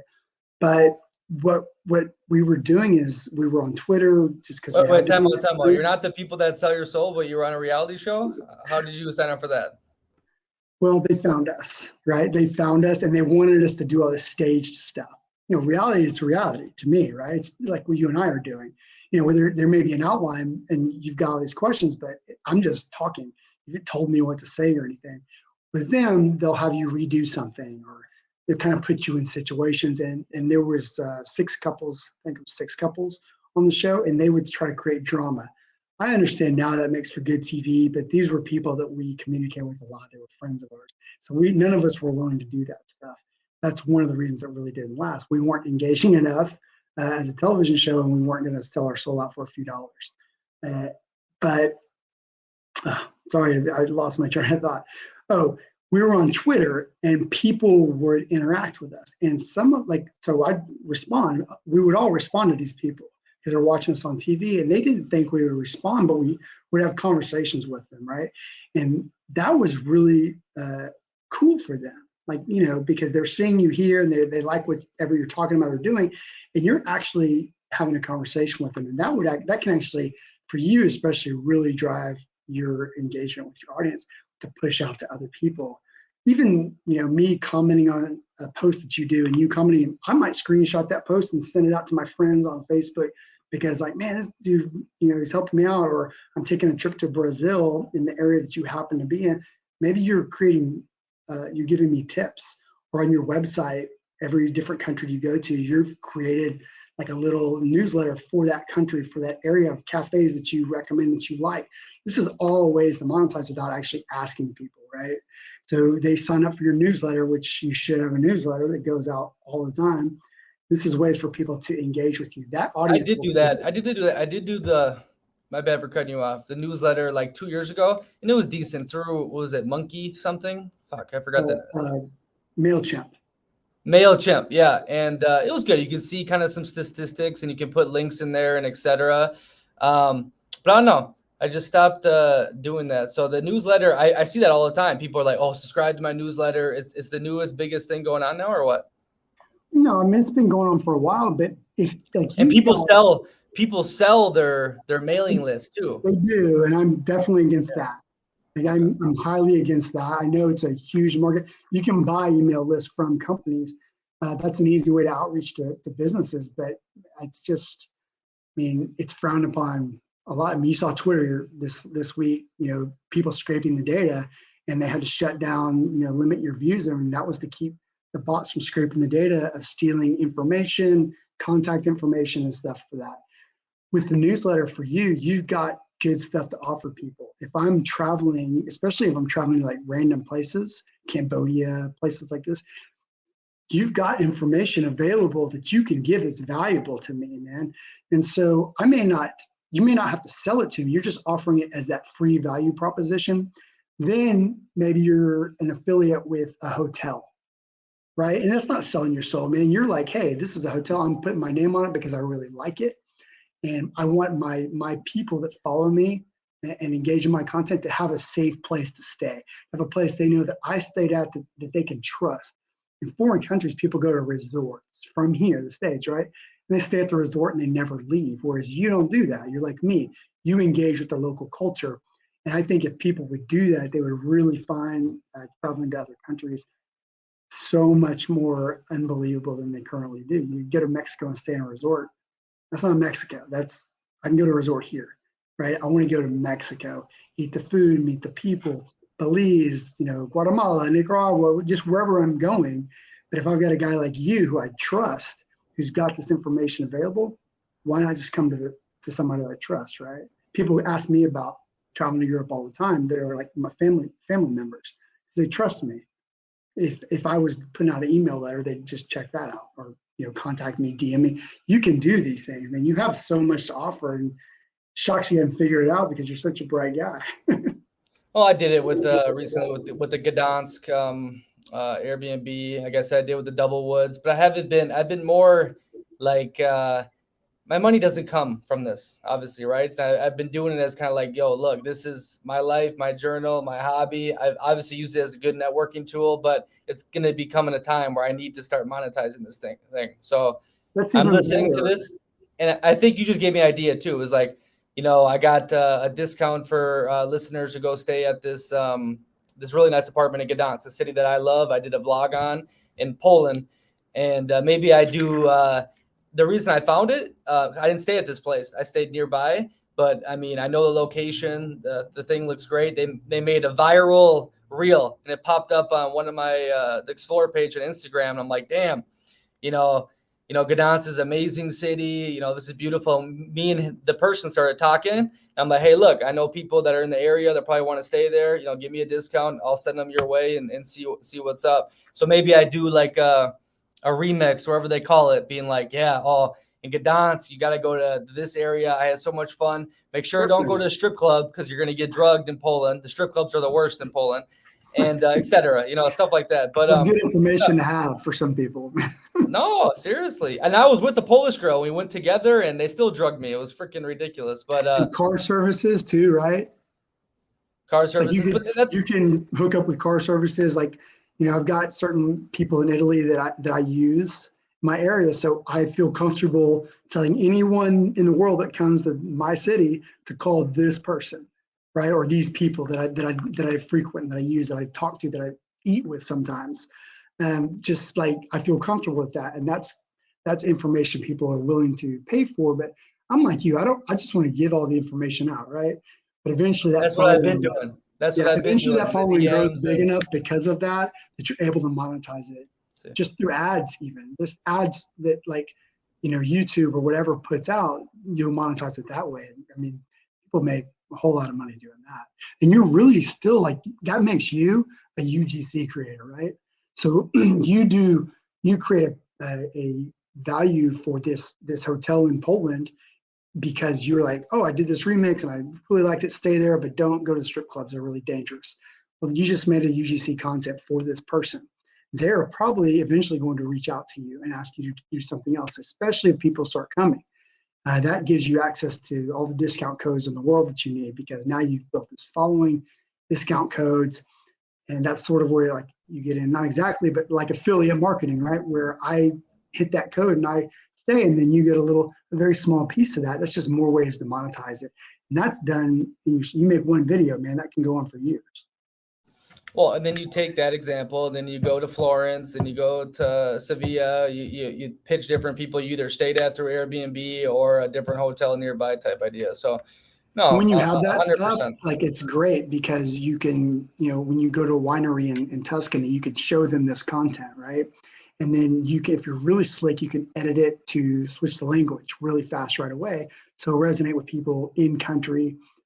Spanish, obviously in Italy, works really well too, because so many people in that area speak Spanish. So they can use it for any type of language. That's the great thing with like the translation, the AI now too, because you can make one video and put it in any language that exists right now today. One time, just a click of a button. And I think that's really, really helpful too for you, especially who maybe you're gonna, recommend a place in Poland for somebody that's in France. And maybe there's some, they don't speak Polish or they don't speak French. Those people can actually see that and you can monetize them as well, which is unique for you. It's something that I don't actually do. That I No, probably no should, doubt. No because I doubt. spend Going half to the year over there. Airbnb. Oh, it reminds me too, Mr. Beast. He started doing this a couple of years ago. He would Yeah. hire famous actor or voice actors and whatnot in the country, and they would dub his YouTube videos, and that's how he went from 40 million to 150 million, subscribers or whatnot. Now the AI, it's not as perfect, but it definitely does, help that out. So you go to like an Airbnb, hey, I had a great stay. I'm going to make this in English. Then I'm going to dub in all these different languages. I'm going to give this to you. For $300, you can send or you can put out on your socials or whatnot. And, every language that you can imagine is covered on here and blase, or do the affiliate style. But the affiliate style, I don't know.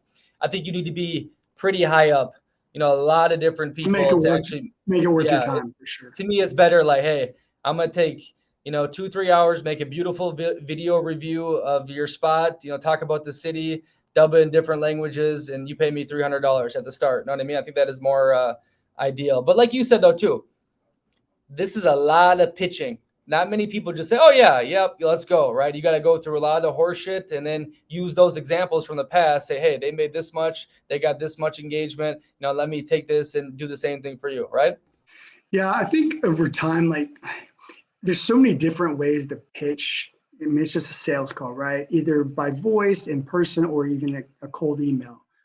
I don't like the DM method very much, but that just hasn't worked for me super well. But at the beginning, I would do like my whole like career, like my whole life, anytime I've worked, I would do the traditional sales pitches, right? The oh, dear so and so, and compliment and all this stuff. People are too busy. They don't have time for that. So I learned to get it really short or really quick or really fast. And so my outreach emails went from, I'd have a few people open them, a few people read them, a couple respond, to now almost everybody opens them, almost everybody reads them, and almost everybody responds, even if they're not interested, right? The way I do my outreach, I don't outreach to hundreds of people a day like in the beginning. That's what I did in the beginning because I was trying to learn how to outreach in different ways. Now I focus. I'll find 2 or 3 companies I want to really work with or I really like or that I think fit what I want to do, and I will research that company to death, and I will figure everything out about them, every bit of pain point they have, everything I could possibly do to fix whatever issues they may be having, and then I will really pitch them really hard on that. So I'm not just personalizing Dear John. I'm really like connected with that brand, because if they can understand, if I can create a connection between me and him or me and her, whoever's reading, they'll, through a short email, well, what can I do with a minute long video or their email copy or whatever else they're doing by connecting that brand with their customer. If I can do that through a short email, 3 or 4 lines, well, what can I do with some actual time, right? So that's what I really try to do is create those connections with them for the outreach stuff.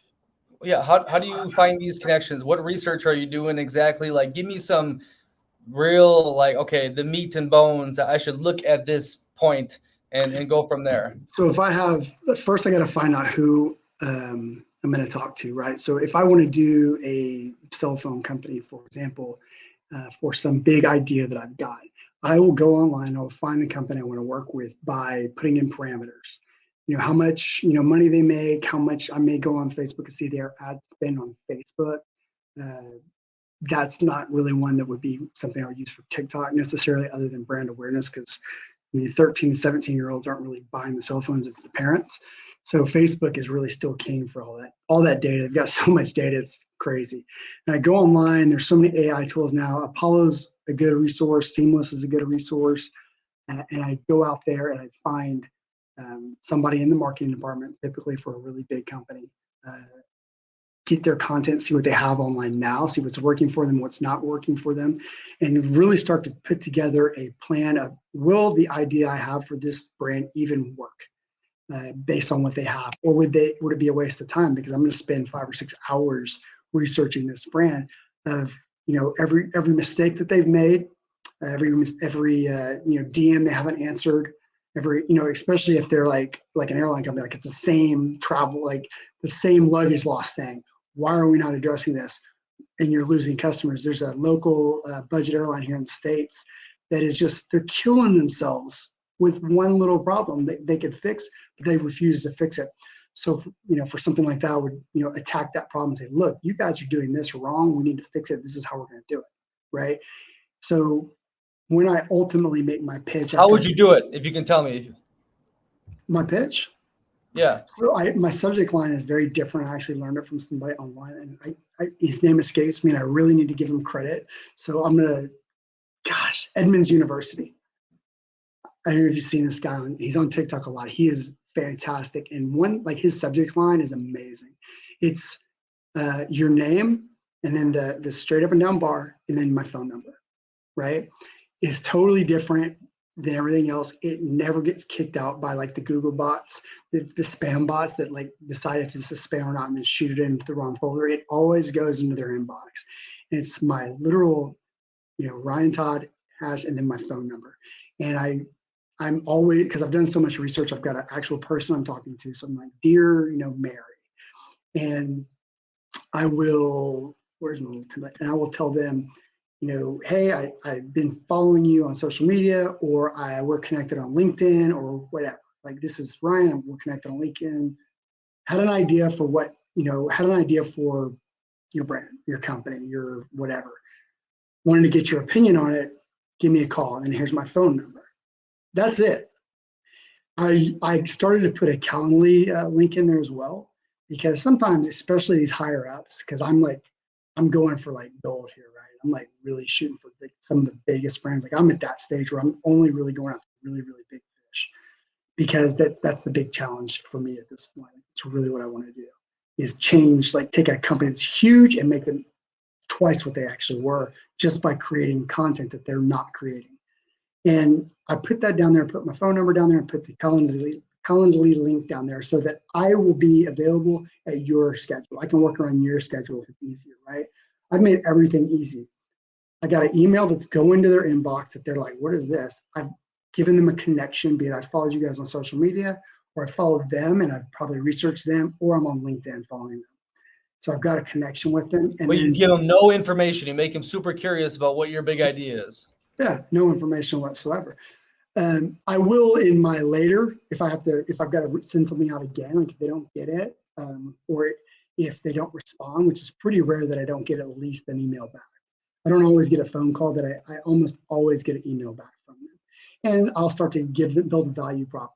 In the third email, I will send them something of value, and it might be an SEO audit of their content. That's not as good for a big brand because they have really good SEO and they've got really good web content typically, but I can always find something to improve on, even if it's how do you get that SEO audit? AI tool. Yeah, there's Free? one. Yeah, it's free. It's actually a plugin. It's actually right here. Let me look it up real quick. It's HARPA AI, HARPA AI. I found it a while back. It's got a lot of really cool tools. Now, I will say this about that. It takes 2 seconds. You go in there and you just plug the website in, or it pulls it from the content on the page, not the whole site, just what page you're on. But you do got to look at it. You absolutely always double check AI, because there may be something that's wrong on there. They may have missed something, because it's all still a work in progress. But I will go through there and use that, and then I will create a separate document based off of that, like a Google Doc or Word Doc or something, and base it off of that, and tell them where we can make a few improvements, and give them, like, this is what's wrong. This is how you fix it. So I don't have to fix it. You can fix it. This is what you need to do. And that's just, and I'll tie it back into content, because overall it's content creation, not just So video. time. What are you saying needs to be improved? You need to use this word, that. Well, it I'm might an be SEO. keywords. So if, with SEO goes expertise, right? Expertise, authority, and or authenticity, trustworthiness, all these things, right? And then there's keywords. That tool will help research some keywords as well, right? Keywords on there, how much they're actually searched. A lot of us, before we go to like Google Trends and type in a keyword and see how well that word is doing, see if it's worth it. Or go into vidIQ has got a really good tool, right, for YouTube, where you can type in a keyword and it'll tell you, how much competition is in that word, or whatever, right, and give you some alternate options. This tool does something similar to that. It's not quite as thorough as that, but it's good enough if you've seen it enough to be able to generate a document good enough for them. They may have terrible images. They may have a slow page, because it'll test that as well. So their page is uploading, 110 milliseconds slower than another page of that type. That's a big difference. 110 milliseconds can lose you tons of business. Amazon did a huge study on that a while back. I've had a couple people send me this report before on Bold Perceptions about my YouTube channel. That's interesting. Anyways, right? I mean, it's a good tool, and it's good to know. And honestly, man, you could take 2 pages, don't compress the images on one, like an econ page, and compress them on the other, same exact page. The one that's compressed will convert 150 times more. The other one may not even make a sale. You put the same ads out, same everything out. The one that's faster, even by that blink of an eye, will convert so much more. Like Amazon study is really, really detailed, but it goes into, people have no attention span. And when we have things that load so fast, if you take 2 seconds, I'm out, I'm gone, I'm not doing it, right? I'll even refresh the page, or I'll just go on, move on to something else. So it's a really good value for that brand to say, hey, this guy really helped us and didn't even ask us for anything. And at the very least, I've connected with them on LinkedIn, and maybe I nurture that. I hate trying to sell somebody right off the bat, right? Because we might not even be a good fit. That's one of the reasons, like that, hey, I've got an idea I want to get your opinion on, because I really do want their opinion. I want to tell them, hey, this is what I'm seeing. This is what I think we can do. What do you think of this? And they may not be a good fit. They may have something already in the works, or they may want to do something later. It may not be something else. So I don't want to give them, everything in the kitchen sink right off the bat, but I want to see if we're a good fit. And then maybe we just hit it off and we become buddies and we talk. And maybe I'll see you next time I'm in Brazil, or we'll just hang out and go to a cafe or something, or definitely in Italy or something, right? Just because of a little connection we made on Twitter. And that's, besides helping people, I love connecting with people. So it's not for me, it's not so much about the sale. I'm just selling myself. If you want to work with me, great. If you don't, that's cool too. But you do still have to make a little money. So make a connection with somebody. It's easier to sell to somebody that you like and that likes you than it is to sell somebody because how many emails you get a day about something, sell it. Starts off the same way. I hope this finds you well. That's AI, bro. I'm out. Immediately exit, I'm done.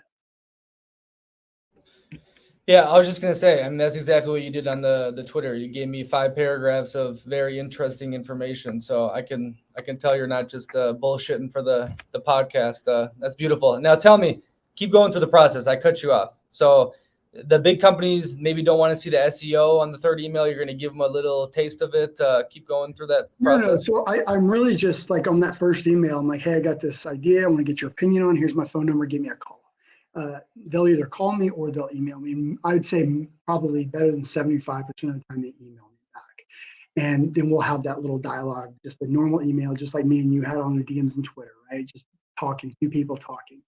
I always try to get them on the phone, honestly, because on the phone, I can solve problems.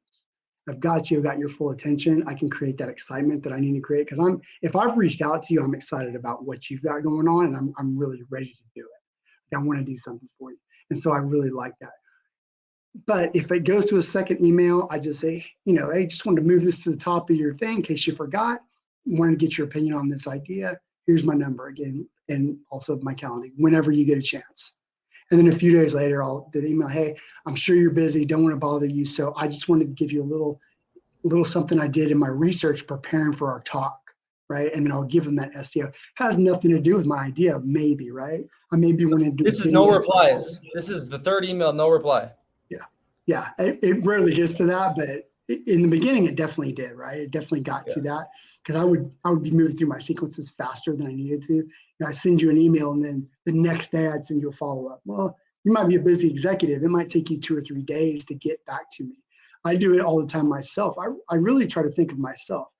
If I have an email that's important to me, I'll stick it aside so that I can wait till I have time. I just did one this morning I got 2 weeks ago. From someone that replied to me that we're not going to have a working relationship, but we probably will in the future. But he sent me an email, and I waited almost a week to reply to him because I wanted to give it some really good thought. But I think sometimes people do that as well. But if I'm like just beating you over the boom, boom, boom, like, okay, this dude's just telling me something obvious. If I wait 3 days, 4 days before I even send a second email, usually. And then again for the third. But on that third, I always give them value prop. And then I'll try to nurture that relationship over LinkedIn or something else. But at that point, I'm definitely not trying to sell. I'm just trying to create a connection with somebody that's probably in a position to help me down the road. And I'm definitely in a position to help them because marketing, content creation, and especially AI creation is the future, right? And if you're not doing that, you're going to fall behind. And a lot of these brands are missing out, actually. Okay, now let's take you a year back or when you're kind of in the middle of the road or a couple months into it. When you went through this process and then you started selling, how did you sell to them? Which, like in the very beginning? Or the middle of the road, you know what I mean? Not when you were just learning all this shit. I really still do this a lot of times if it's not for a bigger brand. Sometimes I just, I'm like, my wheels are turning on the local oil place right now, man. And that's not something I would do, and that's not something they have the budget for really for me. But I think about creating content a lot, and it's good for me to create it. So when I was making emails and things early on and not getting the responses that I wanted because I was, taking all the advice from the wrong people, using the AI that I thought was really good, but just wasn't. I was spending more time writing prompts. I could have just written the email myself. I'm better than ChatGPT at writing emails. So why would I use that? But I was trying to speed through things. I was trying to get money in, money in, money in. So creating the content initially is really the way to go for me. And that's what I'd still do. And if I went to like the oil place this, tomorrow or the next day, that's probably what I would just do. I would just talk to them, ask them if I can practice creating video, I'll give it to you. And then give it to them and then try to nurture that relationship and down the road sell it to realtors especially because they already have a lot of content online, whereas like an oil shop wouldn't. Because real estate agents have tons of content online. So going out and creating content for them off stuff they have is really easy to do. And if you can get them on a phone call and even doing like what we're doing, a podcast, but a phone call is great too. Ask them if you record it. You just want to ask them questions because you're interested. They're going to give you so much information. They're going to just, somebody's interested in real estate, wants to know about what I know. They're going to spill it because nobody wants to know about that unless they're interested in real estate, right? And take that and then create content behind that and say, hey, I really appreciate the phone call. As I told you, I am a content creator and I just wanted to give you something back for your time. Take this, I've chopped up some things to give you some examples and put it out there. Those guys are going to reach out to you. And if they don't, you probably don't want to work with them anyways because they're not going to have a budget. They're going to take advantage of you. Like, a lot of companies, these smaller brands especially do. Just ask for the content, right? Or ask to create the content for them and then give it to them. Like I've been saying the whole time, if you just provide for people always you're not trying to be sneaky, you're not trying to sell them on something, you're just trying to create a better world or better environment for yourself and them. I mean, it's going to come around. It's going to help. It's going to get there for you, right? Yeah, I'll give a secret to anyone that's going to pitch the real estate agents, especially the first couple of years, even to like year 5. A lot of them are very cheap, right? But if you can catch them after that or show that you can increase their business, bro, they have so much else going on that they'll forget about those monthly checks. And if you keep doing your job, you'll be getting paid for a long time. So I definitely would target people who've been in the business, not just, when the pandemic started or when the market was hot. But there's some people that, make a lot of money. They have no time for social media. They're doing way bigger things. And if you can get a hold of that, they'll pay you big money. For So, sure. Chiropractors too, right? Like you see on TikTok, there's a bunch of chiropractors on there that they've got these, you know, attractive My young my ladies. dude, my dude is one of the biggest ones. He's been on the Right. podcast. Aaron Kubel. He's the anti-chiropractor, and Yeah. he's like big time. He makes polarizing content and basically bashes the industry, but he's also like, hey, I'll give you some real tips that the chiropractors won't tell you, even though he is one. It's really fascinating. Everyone should look up Aaron Kubel. His content is so funny. He takes a lot of reaction videos, like, oh, we cured his whole back that was like this. And he's just sitting there like, are you serious? And then he Yeah. shows studies and whatnot. And the chiropractors, here's the reason he got famous. Because every chiropractor freaking in the nation went after him. Like, you're going after our business. What do you mean? Like, you can't tell everyone we're not real doctors. You can't do this stuff. And that's an example of polarizing content. But he's fascinating case study. I mean, the pimple poppers too, right? Like there's the weirdest things, right? The strangest things go viral. Sometimes, man, for me, simple is easy. Like that's why I really like this, like my point of views, like when we talked about the oil change place, like going in as you're the car and they're working on you like as the car. Like it's just a random video, man. It seems like, oh wow, this would be really good for this business, but it's pretty simple at its core, right? Going into a chiropractor and filming them cracking backs. Yeah, sure, you mess with the colorization, you do some things like that, chop it up, maybe short these up so much where you get that loud crack, and probably adding sound to it, right? Or putting that mic right up to their back. Like these little things like that they're so easy and there's so many options for people. And if you're new and you're young, create the content. They're going to take it. Why would they not take it? And you don't have to charge thousands of dollars, even though it might be worth it. You can charge a little bit, just cover your costs, cover your gas, cover a little bit of your time, and then make this content for these people. And what's going to happen is, like you said earlier, just do it. What's going to happen is eventually you're going to get in a rhythm. You're going to develop your own style. Like mine is authenticity. I'm all about authentic. I am everything I do as far as creation is authentic. Like if I'm selling a product, right? I want you to know that I stand behind this product 100%. If you got a problem with it, I want you to feel as if I'm the one taking care of it for you, right? So for me, that's my style. But some people have the sing-songy voice that we don't like, or they're always trying to sell something. I just think that that's disingenuous, personally. But that's just me. It works for some people. It just doesn't work for me because I can't come across as a douchebag like that, honestly, man. Yeah, I mean, I could tell from, we're almost 2 hours into this. You have that authentic vibe too. Even with the tattoos, I think probably help it out too. Like, oh, this is a dude that, is quite interesting but he's nice and he doesn't seem like a crazy person. Yeah, lots of tattoos. I was just gonna say something because I saw this like a year ago. I think it was an old car washing service near my hometown, and they blew up because they did like the whole, I don't know if it's ASMR where they wipe it Hmm. down slowly. And like even me, I'm looking, I'm like, this feels good watching this. Oh, it's That's getting clean there. satisfying. Satisfying thing. That whole there's so many videos and I weird love it. topics like that. Yeah. Like That's just human. power washing a driveway. Like Yeah. people will sit there forever and just watch. If they watch your video, that's one thing. When they click your profile and start watching 20 or 30 hour videos, Crazy. that's a whole different thing, man. When you've got that magic formula going, you're gonna really, really do well. And this authenticity and the satisfying style videos are some of my favorite. The cinematic ones are really good too. They're so engaging and dramatic, it draws people in. But as far as like the realness is those satisfying ones and the authentic ones.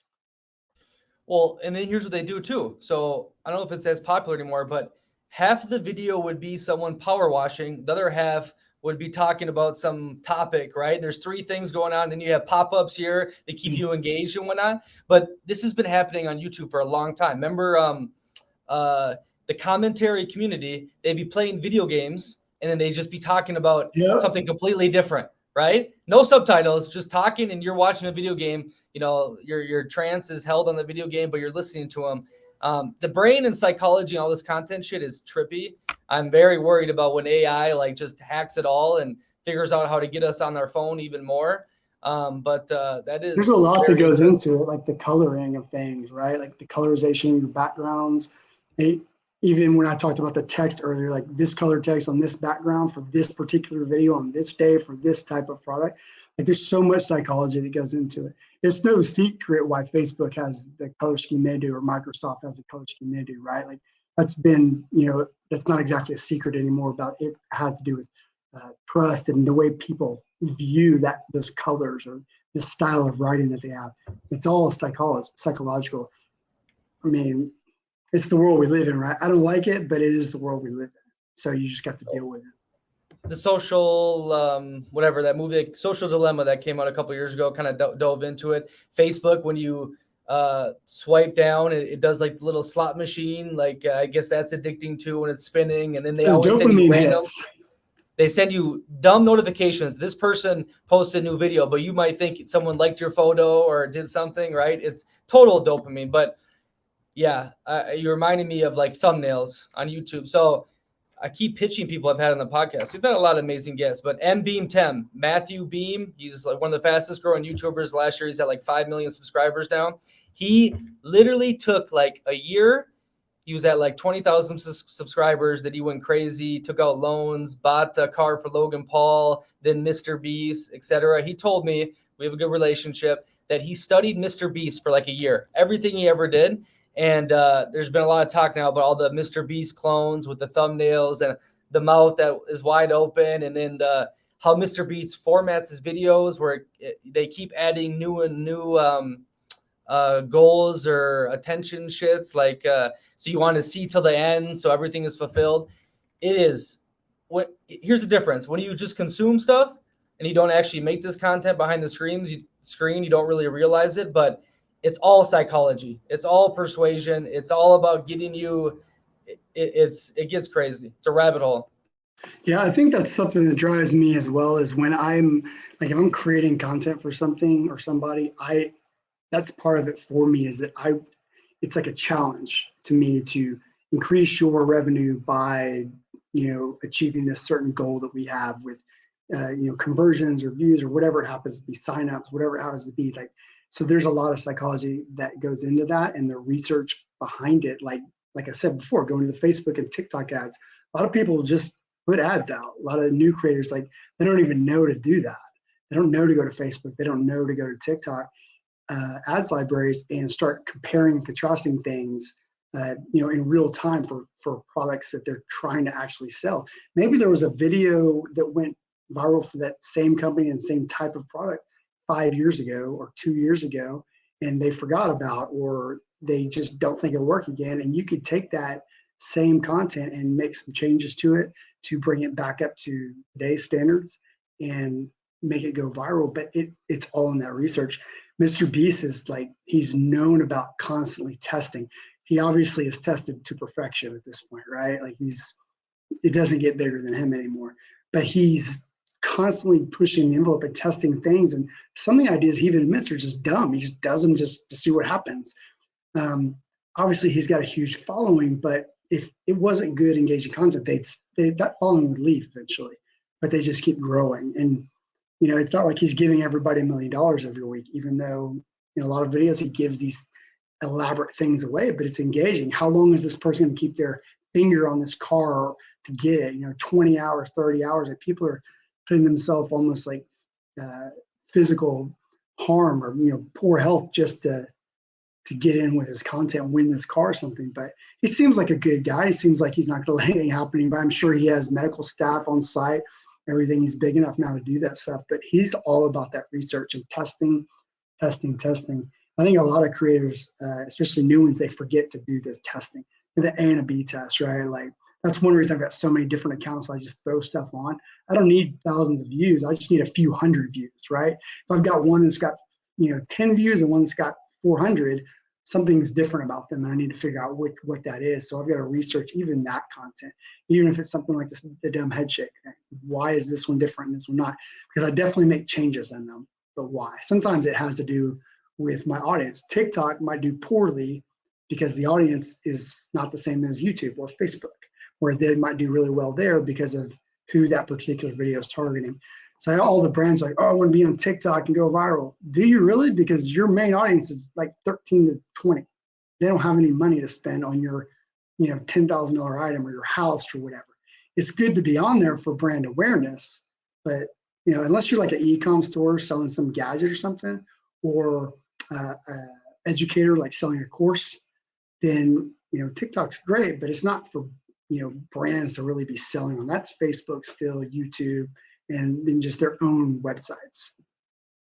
See, that's the issue though. It's the game, right? And then it gets dirty because you start, polarizing content just to get the clicks. I mean, you see it nowadays. Like everyone speaks in social media, stupid English because it does the best, and that's the balance that I hope I can find people that appreciate what I do and how I do it, but also like, damn, I need to get my message out there because I know there's a lot of people who would like what I'm doing, but I'm limited because I'm not, trying to push some trend or get the views crazy, right? So it's a tough balance, man. Like if I was behind the scenes and just being about, okay, I'm going to be about the money, definitely. Easy. This is a game, a scientist, right? You're going to do all this stupid shit like a lot of people do, but I don't know. Okay, I got 2 more topics for you. We're 2 hours in.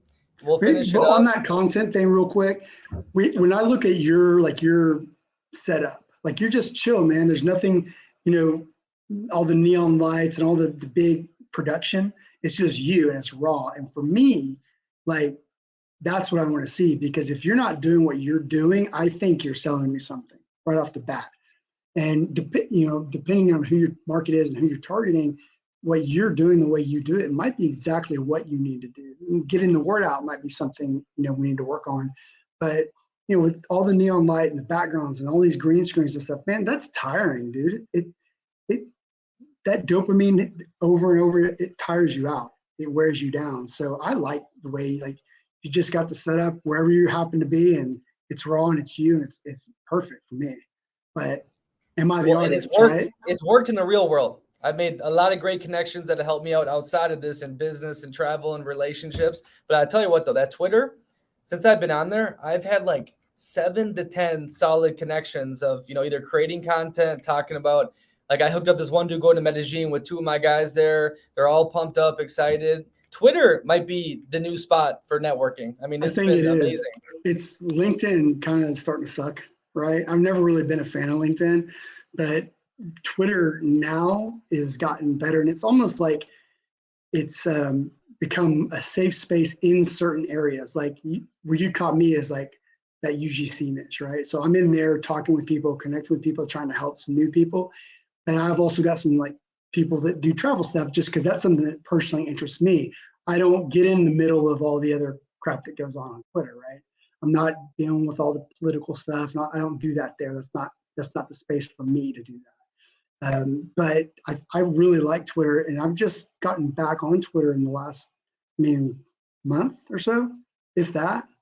And I've really, really enjoyed it. And I've met some cool people. Like you're one of them. I met some cool people that like instantly can connect with and really like. And now that I do as much traveling as I do, I've now got friends around the world that I can call on if I need help in wherever you happen to be.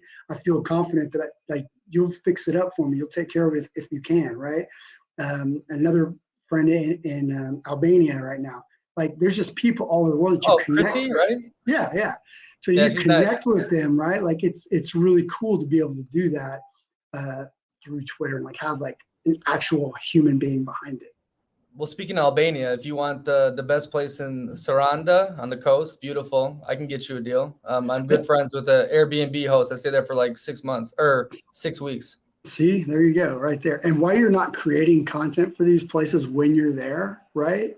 And giving it to them for free in exchange for a stay or like half hour or something, like, especially if you're there in the off season when they're not even renting the place out. But then you stay there for free, you create some cool content. Maybe editing is not your thing, but you can send it off to somebody to edit it, right? Like, pretty quickly, especially for travel stuff, because so many people do it. You're just going out getting a lot of B-roll of the area, the local area, the shops and stuff. It's just you doing your raw thing, posting it to your site, and then giving them the content for their space. And you're staying for free everywhere you go.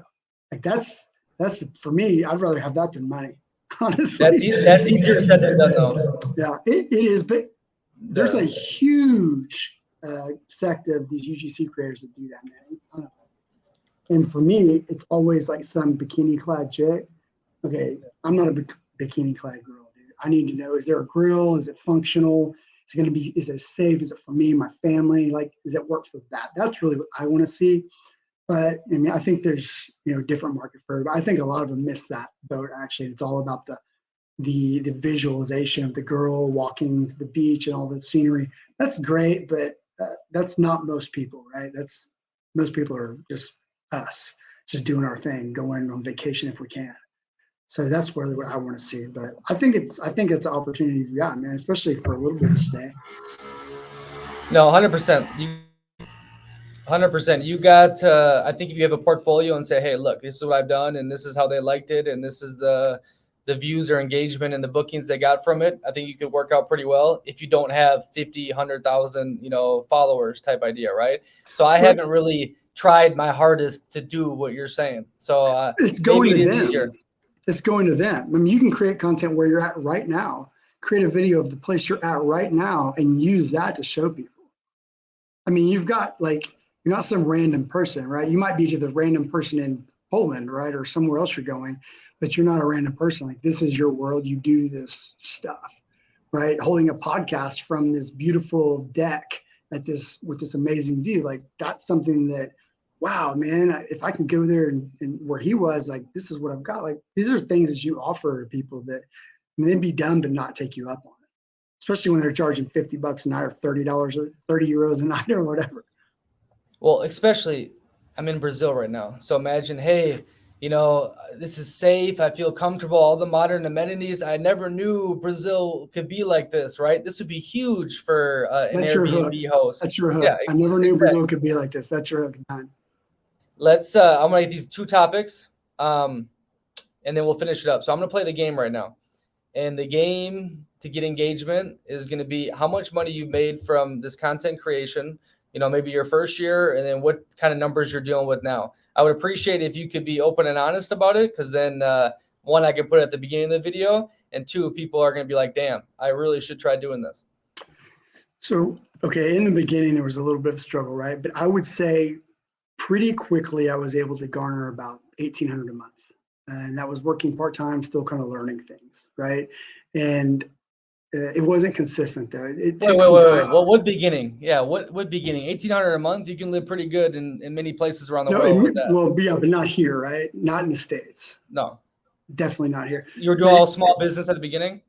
Yeah, for sure. Yeah. But I mean, if you're doing 10 videos a month for small businesses, like just the oil thing that we went around to, and they pay you even $250, and you create 5 or 6 pieces of content for them, that they're getting a lot for that. I mean, that's a lot of content for them for a very small amount of money, and they're paying more than that in the local newspaper ads or whatever. They're donating more than that. The church newsletter to be on the back of it at the bottom of the page, right? They're actually getting real professional-ish content even at the very beginning. So when these guys are, look, I didn't do one of them, I didn't think about it, but like restaurants are charging $250 for all this content, they're getting a ton of value. So that was pretty easy. I had that goal of $1,000 a month, but it was really easy to scale up to $1,800. That's when I decided to start changing it, because the money was great, but it was a lot of work. And so I started trying to work more of a retainer basis. And that's where I took about 3 or 4 months and made almost no money. Because hey, boss, 1 second. How long did it take you to get to $1,000 a month, and how much work? 3 weeks. How many hours a day? Well, because I was still in the learning process, I was working 18-hour days, man. Because I was learning, creating, messing up, putting it through some friends, getting a feedback on it, through our feedback loop, sending it back to them, making the changes, doing all the things. So it was a lot of work in the very beginning. But I'm sort of a perfectionist, right? I wanted the content to be really good. What I know now is that it didn't have to be perfect, right? It didn't have to be, $10,000 video. It only needed to be a $200 video or a $250 video. I started at Fiverr and Upwork and stuff like that, but I really didn't find anything that I liked, and it didn't really connect with me. So I never actually took any jobs from that. So I found it better to go locally to people, a lot of people that I had connections with and knew, that helped me kind of get my start. But it was, really quick to get up to that $1,800. Once I hit that though, 2 months in a row, I think it was 1,800 and like 2,250 or something the next month. I stopped and said, this is too much work. I want to step back and kind of gauge where I want to go with this. And I knew that it was going to be a retainer type of thing because of the traveling that I do, because I can't be here locally all year long. I don't want to be either. So I needed to be able to have a type of deal or work off a business model where I work for a company on a retainer basis and create content so that when I'm here in the States, I can get tons of content together and then create enough for them to last 3 to 6 months. What I like to do is I like to do a 3 to 6 month deal. If I can't help you after that, I probably can't help you for whatever reason. It's never happened, but that's just sort of how I look at it. I don't want to be long-term and like hold down to one place, because then they start then they've got a little bit of control over you and power, and I don't want that. So I only work with 2 to 3 companies at a time for retainer base. Right now, my retainer, my base fee is $10,000 a month. That includes a lot of content though.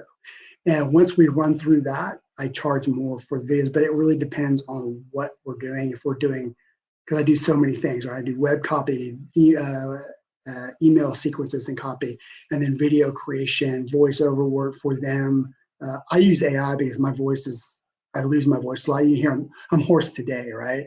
And so all that stuff takes time. So it just depends what that company wants or needs really, and how far they want to go with it, how many platforms they're going to run it on. When did you reach 10K a month? How long ago? And how much work is involved a week with 10K? It's 10K per deal. So it's 30K a month for just retainer, right? And I go 3 to 6 months per deal, depending on the company, right? I like to do like a discovery, start at the 3, and then we'll go to 6. If we see it's working, we'll go to 6, right? And then go from there. Hold on. Answer me this, because it's going to get into the last topic about living in Italy. How long did it take until you're making 10K a month? Because if you're making 10K a month, you can live very, very well in Italy. Oh, you can live like a king in Italy. You can live on 2,000 a month like a king. 2 of us down there on that. I would say, well, it was my first deal, man. My first, fax machine. Who the hell has a fax machine, right? It was my very first deal that I did when I went to that.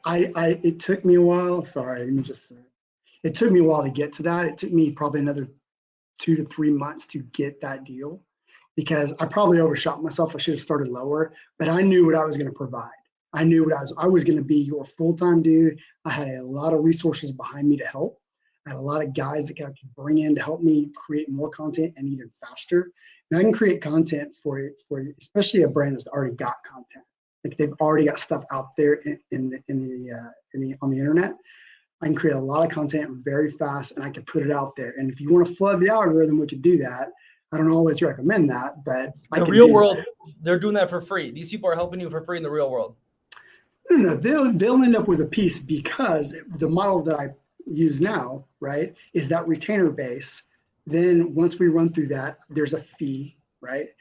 The email sequences have a fee. It's upsell, right? So this is a package, this is a package, this is a package. You get for the retainer. A lot of people just say it's retainer plus. I'm not there. I don't do that yet. I do the retainer, and then that has certain things in it, but it's all content creation, all videos basically, right? And some ad sets included in that.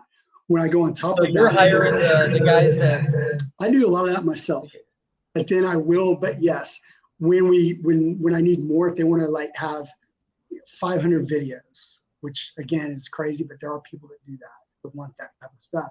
Then I'll bring in a couple of guys, but I don't need 100 guys. I need 5 guys for that. Okay. Right? It doesn't. You're doing that in the real world. You guys are all connecting like that and helping each other. Oh, we're all connecting, man. And everybody helps everybody all the time. The professors will help you. Like they'll help you and they'll get in on it. Like that community is ridiculous with the amount of help that they get. In the beginning, when they first open a course, you don't really have that type of network, because there's a lot of people they're gonna fade out, right?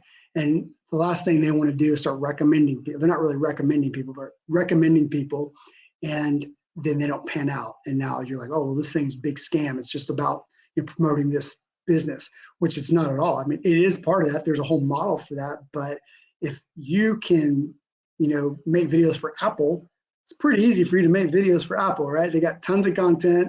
It's a big brand. It's a, relatively trusted brand. It's pretty easy, right? Same thing with that, right? So there's a lot of air support is what we call it, right? The marketing campuses and different campuses inside that, they've got people that can just push anything out. Anything they want to be viral, they can make it happen. Anything. Okay, great. So you're going to tell them to push my stuff. Well, I'll happily. I've actually already promoted this in there because I wanted to some guys to see it, or I wanted to watch it and send it back to them so that they could critique to me, my own self, right?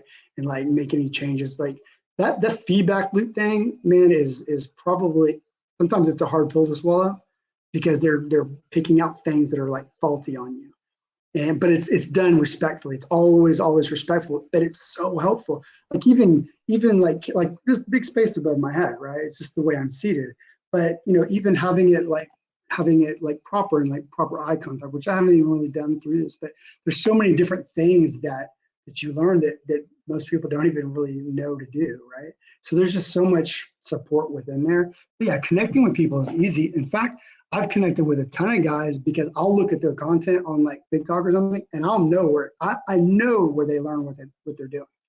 You didn't just come online and start doing what you're doing. I know, I can see that you learned the same things I learned. So we'll connect that way. A lot of us connect that way, probably more than any other way, honestly. See, I've seen those type of people come to me in the real estate sector on Bold Perceptions. It's a lot of it's similar. So the real world, take note. You got to switch it up a little bit, not make it so obvious, because a lot of people are doing similar stuff. But anyways, keep going. Oh yeah. So anyways, so we're going back. So it's the initial base fee, right? And then all the upsells, and most of the companies that I'm really trying to go after, they need the upsell. They need different email sequences, or they've gone to using Chat GPT, which is nothing more than a tool. I tell all the time, I say, do not use Chat GPT for your email sequences. Like, it's just not there. It can't create that connection you need to connect, or you need to connect with your customer. It's just not possible. People don't use words like delve into, right? But that's something that outputs all the time. We're going to delve into this topic. Who talks like that, right? So people sniff that out, and it's just such a big turnoff because AI is thrown in their face so much. So I really push that copy, and the most money is probably in the copy, honestly. You can upsell that copy for another $5K a month, and which is normally what we do, like the base. If we have our base fee, the upsell for email copy is $5K a month right off the bat. That will pretty much take care of all your sequences, all your email, all the wording that goes into it, everything for 3, 4, 12, however many emails you need, and then it's all automated. So once it's done, it's done, and it's pretty simple to do. It's just a lot of front end work.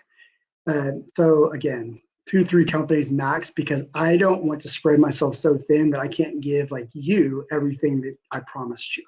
So if I'm promising you the world, and I've got 15 other companies I'm working with promising the same thing, it's just not possible for me to do that for you unless I hired 500 or 600 guys, which I don't have those resources, and I really don't want to do, because I want to remain with that personal touch, right? That retainer model, that going after those bigger brands, was because I started to transition to half the year in Italy. That's why I did that, because I couldn't be, there's American money, and then there's everywhere else money, right? So if we're over here making money, I can't be there. And if I'm over there, I can't be making it here unless I'm doing it this way. So I can go create the content, or have all the content shot in footage, or if you've got content, like you've got a ton of content, right? I'd take that content and chop it up. That's possible to do as well. I like to work with just a small amount of brands at a time. I could scale it bigger. I don't want the headache, honestly, man. The more you've got going on, the more headache it can be, the more people that are involved, and the more trouble and the more chance of failure you have. I don't want to fail. I've had plenty of failures in my life. I've learned enough lessons. I don't want to learn anymore in that realm. So I want to focus on what I'm doing and really try to help people. And then I will take on smaller things from here to there. here and there, just for my own self, really just for practicing, keeping myself honest and trying to, like this AI stuff that I'm doing with the art. I'm doing stuff on my own in my spare time with that. I spent several hours yesterday playing with Mid Journey, which is probably one of my favorite ones, and just creating different types of content. I created, a men's fitness athletic wear company flat lay uh, image. So it's got, a hoodie, a t-shirt, shoes, all this different stuff. And I did that in just a few minutes, but it's just me playing with different prompts and learning how to do it. So if like companies were to see that online Twitter, I posted something yesterday and reach out, I'd probably create content for them for free for that, which because it wouldn't take me too terribly long to do that and just to practice and get my stuff out there. 100%. When I first started messing around with this AI, it was like a drug, right? You're like, oh, what else can it do? This is so interesting. So everyone should definitely just, fuck around on there and see what's up. But you're right. It's still not human level at all. I'll do another shout out. Mr. Ben Jackson, he's a loyal supporter. He's like the modern day Don Draper in New York City. And he works with copywriting, ad agencies, etc., and done big commercials with I forgot his name. Corbin, the actor, big brands. He's all over the place, and he's like, Nick, trust me. Like the real copywriters, they're not going out of business anytime soon. Like ChatGPT, all this is a tool, 100%, but they still can't tell the story, can't elicit the emotions as well as a person. So, okay, last thing about the money. We move on to Little Italy. We all get happy before this conversation ends. From when you started, tell me like when you started and then how long it's been, how much money are you making now from doing content creation overall? So I started learning it, like really, really learning it about 9 months ago. I started really getting 9? Yeah. I started really getting heavy into it, really, really heavy. When did we get back? 1st of May. 1st of May, I stopped my entire life and went 100% in. And that's when I decided, look, I'm going to be here 3 months in the States and to get everything, going and then head on back to Europe. And so I really went head on. I mean, nothing comes easy, right? So I'm not spending a few hours a day doing this. I'm 20 hours a day, sometimes more than that, learning the craft, putting it through feedback loops, making content over and over and over again, getting better and better and better. I've got so much experience in life at this point that I've learned a lot of lessons already that I don't have to learn. So, or I could pick things up a lot quicker than someone I say 24 or 25. So like with the emailing or the email outreach, I learned really quickly that I didn't like what was going on. I can change it to this. I was just trying to speed it up by using ChatGPT. It didn't work because it was trash copy. So I already had some experience with copy, so I started creating my own, and then I found that little adjustment from that Edmonds University and started putting that together to put out for my first cold emails. And that happened mid-May. And from that point on to now, bro, I turn a lot of work away, a lot of work. And some big work just this week I turned down a brand because I couldn't take it on. They're seeing stuff that's going on, and I guess they're reaching out to. I have like a non-disclosure thing where I want them not to tell people because I don't want to be inundated with, hey, come, do this for me, because I have a hard time saying no because I want to help. I want to be such a helpful person. I want to help you succeed. So I'm telling the brands like, look, don't tell anybody we're going to do this. We're going to put your brand through all the testing that needs to go, and then we're going to really blow you guys up and make you guys some money. That's just what excites me. But if I've got 500 people calling me every day, then I'm going to not be able to scale it fast enough. I'm going to do what I don't want to do, which is run a really big company. That's not something that interests me anymore in my life. So by the 1st of last month, I had just finished with my first 2 discoveries. So that was 10, 20, and then, I don't know, 32,000, I think, after the first month, which was really just this discovery. I wanted to do a discovery project to see if we would be a good fit. Project worked great and everything, but I don't know. I didn't love them. I don't know that our personalities weren't really there. I think it was probably more me, but I had some other things in the pipeline already that I thought would be a better fit. So I was done with those guys, and I brought the next three on. I still work with those guys now, but I am trying to onboard, like I told you, two really big, the airline and the cell phone. I'm really trying to onboard those guys. For that, it would be worth. Time out. How much are you making right now? Right now with these three customers I have, well, base 30,000.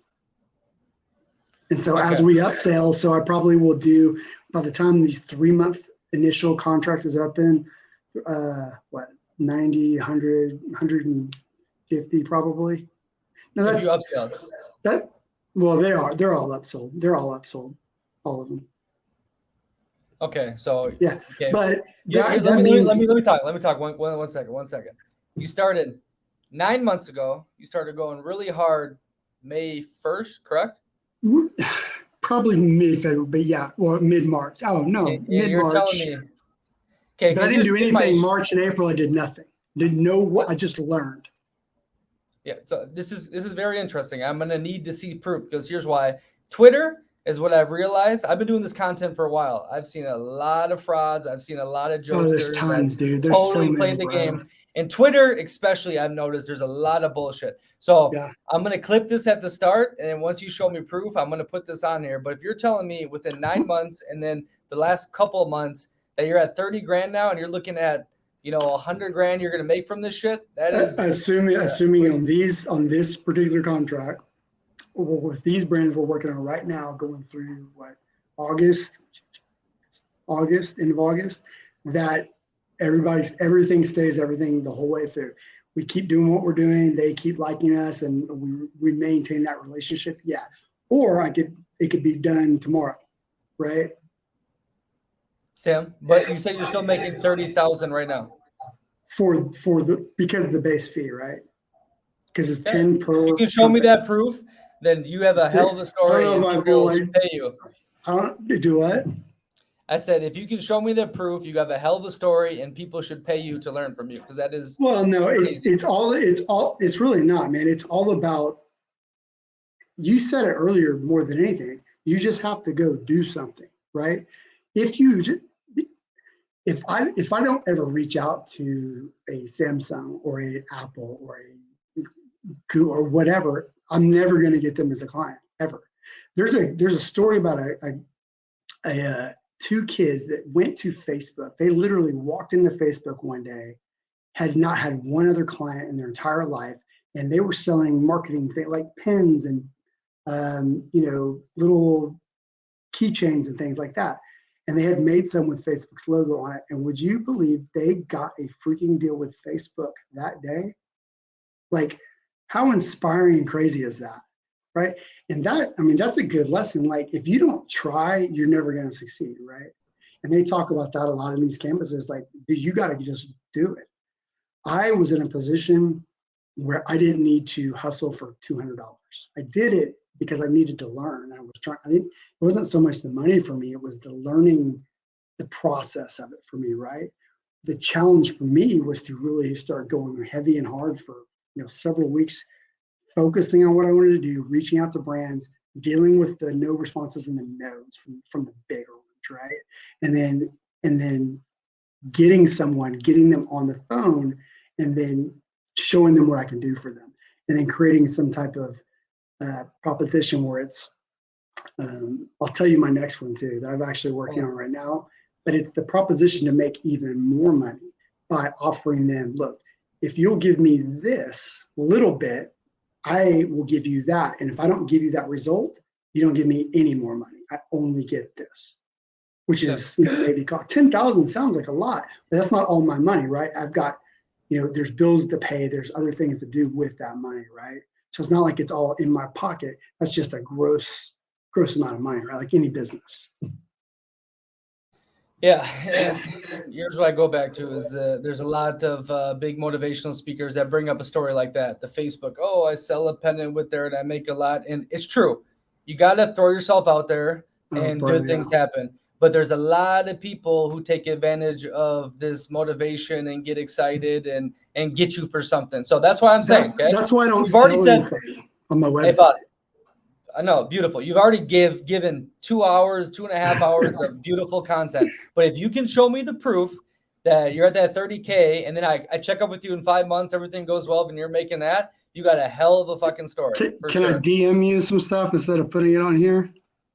No, not right now. Yeah, I'll put it later, edit it. So yeah, don't worry about it right now. So, but you've already given me great information. I just need to back this up. Because like I said, I've been doing this for a long time. And anyone that is, this fast or this easy, a lot of these people are scammers. Yeah, Definitely or a lot of not these easy. people are like the real world where they just give that link and they get 50% of the deposit or whatnot, and they build up their whole thing off that, right? So there's a lot of There's nothing. But I do easy. agree. There's a lot of money out there to take, and you got to have the knowledge and the will to go take it, because there's a lot of money out there. So I'm not dismissing what you're saying at all, but I need to see There's proof. time, And especially in this, I think, because like we talked earlier, like the whole real estate agent thing, like they're not, some of the younger people are, but people that are established in that business, they're not taking advantage of this stuff at all. So it's like free money out there for that stuff, right? When you get into the bigger brands, they've got, there's a lot of red tape. And that's the one thing I really don't like about them, is that there's so much you've got to go through to get to them, and so many hoops you got to jump through. Just had breakfast today with a really big insurance company here. And I don't know that I can do anything for them actually, but it was interesting because as we're sitting there talking, I'm realizing, like, is this even worth it? Because there's so much red tape to go through with this gigantic company, right? As opposed to a company that makes, $100 million a year, there's a lot less red tape to go through them than someone that makes, $1 billion a year. So for me, I think that it's going to ultimately be better to go for a little bit smaller brands, like not small, but 100 million, $1 to $500 million, right? It's like small to medium yeah, size. but you're telling me this after 9 months of doing this, and either you have very optimistic type of personality, which I like, and I think that is the people that succeed, that go from 9 months to $1 million companies. But for the average layman, they're looking at you like, okay, either they quit. They don't work 20 hours a day. They have to spend time with the family and the kids, and then they want to scroll and use. I hate social media, man. I can't stand it. So I'm on there solely for work, research. That's all I'm on it for. I stay away from all of this stuff. In fact, before this, I barely had any social media. I just didn't like it. So for me, I'm working, honestly, I get up at, 4 o'clock in the morning, get about a 30-minute workout in, and then I go till, midnight, 1 o'clock every single day, nonstop. And sometimes like my ass hurts from sitting in the chair for so long. So there's definitely nothing easy. And I think that's the problem that people don't understand. Like, this yourself, it's hard work. You can't take breaks if you want to be successful. Once you're successful, success is for people, like taking breaks is for broke people, right? Like if you're going to take a break, you're not going to be successful. Once you're successful and you've made it, fine, that's great. Take your break. I take plenty of breaks myself over the years, but now I'm at a point where I'm like so engaged with this, and it's so fascinating to me that I'm literally 20 hours a day, every single day. And it's irritating my wife, it's irritating my kids, but I'm like, you guys want this life, then I have to do this to make it happen. And there's no in between. Well, you have to take breaks. It doesn't work that way. Well, hold on, but quick, what did you do before this?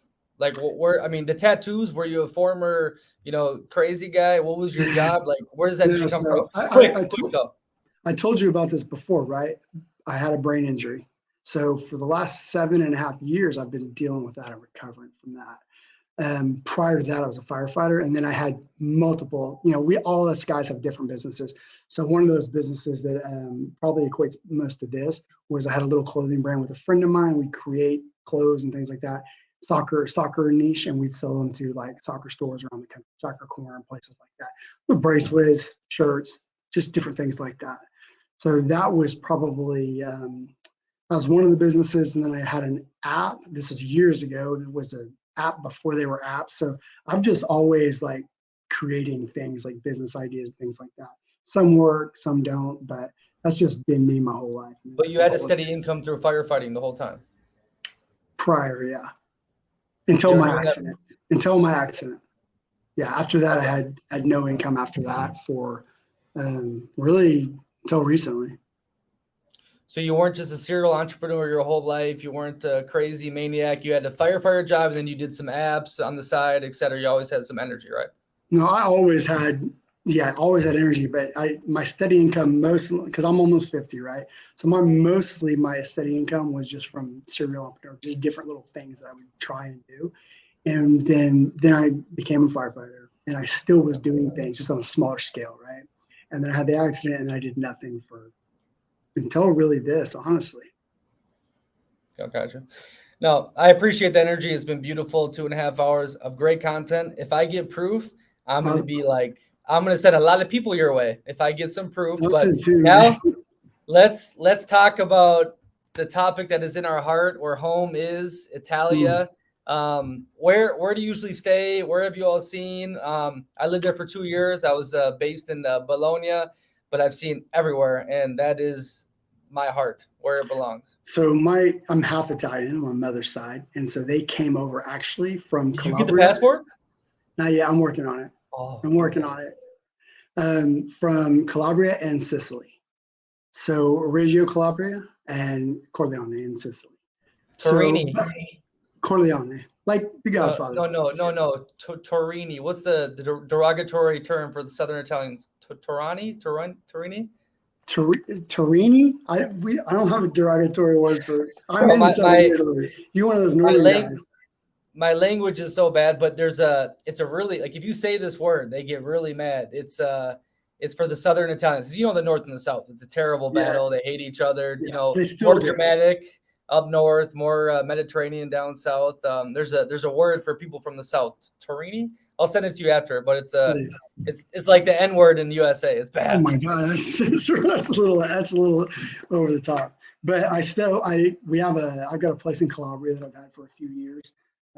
After my accident, probably before I was ready, I decided to make my first trip over there by myself, and it was amazing. Like I connected almost instantly with it. In fact, we just got married there in March in a historic castle that's never had a wedding in it ever before. We had the whole town was in on it. We had the mayor and everybody was in the newspaper there. And 40 family members came from the states. Um, all but one of them had ever never been there. Only my mom had come with us before. So all my kids came and my cousins, and my cousin actually did the marrying. We got married in a 1100-year-old castle.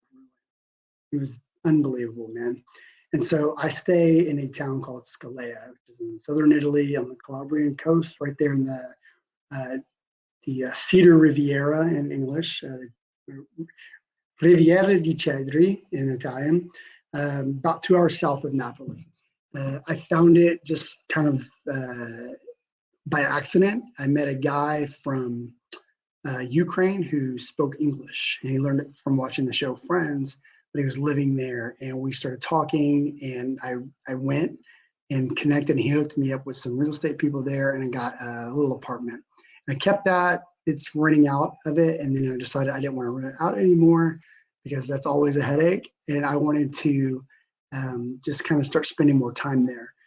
And I guess it's been about a year ago, my now wife and I decided that my kids were old enough. I talked with them to start a transition. So I spend 3 months here, 3 months there, 3 months here, 3 months there. I spend the majority of my time in the town with base that was become my Italian family now over there. Yeah, I've seen a lot of great deals in Tropea, and obviously in the summer you can rent that Japan thing is out for beautiful. $150 for a room. I love South. I've seen a lot more of Sicily than Calabria. Calabria. I've Yeah, been it's close. Puglia. I've been all over Yeah, oh yeah, Puglia. other side. Yeah, Yeah, Polian, Pagano, Monopoli, Bari. My pronunciation, Jesus. yes. Obviously, I've been drinking a little vino, so maybe that's the That's, problem. But Italy, to me, the pace of life, the style, the food, the vino, man, the that's what I love history, the about it. culture.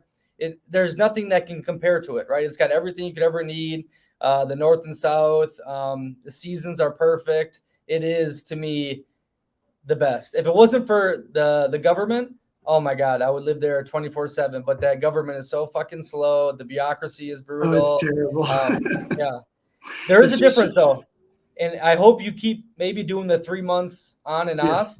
But it usually is around 4 months that you start really starting to feel like an Italian, and not many Italians say La Dolce Vita because yeah, you start seeing the cracks and everything, and you got graffiti on the old buildings, and then you have to deal with the government.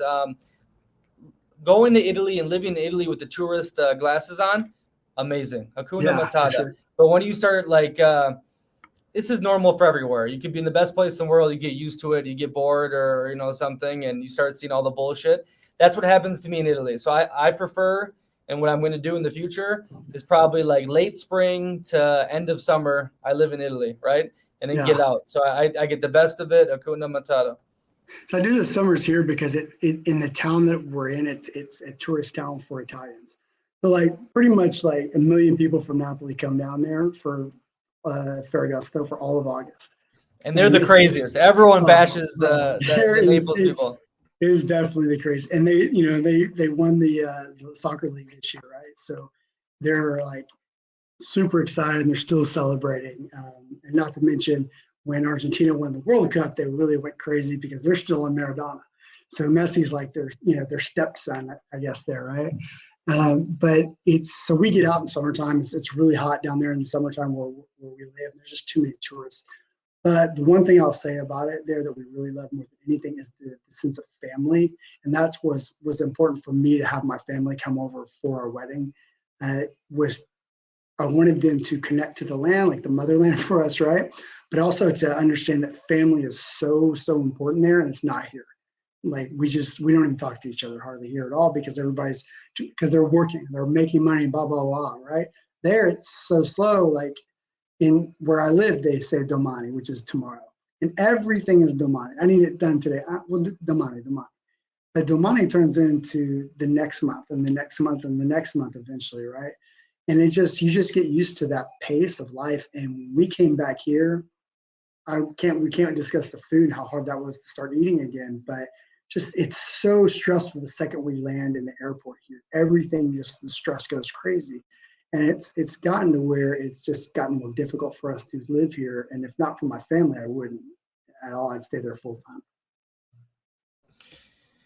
That food's a big thing. Anytime I go back to the States, it takes me, 2 weeks for my stomach to adapt to it. I think we are definitely putting some crazy shit in the food in USA. I weighed the lightest I've ever lived, and I probably ate the most when I lived in Italy. I was weighing Yeah. 185 pounds, and I ate like a pig. Um, I will say that though, if you're trying to make something out of yourself, unless it's online like you're doing, Italy, it's just like you go with the flow. Tomorrow, like you said, what's that one saying? Like the art of doing nothing, donde nete. Yeah. Like Niente, they love, niente. yeah, they Latte niente. and that can be an issue, especially if you're born in USA, because you want things done. You want some convenience, right? You have to learn to adapt. And okay, I got to go to the supermarket on these days, and some stuff is closed here. There's nothing open during the afternoon because they're taking their lunch break. If you can adapt, everything is good. But it takes a little to do that. I don't know. I adapt. By the Have you time I spent hit more the than train, I'm already there. have you spent more than 3 months at a time in Italy? No. Yeah, so that's why I think after that, there's some things that start picking at you.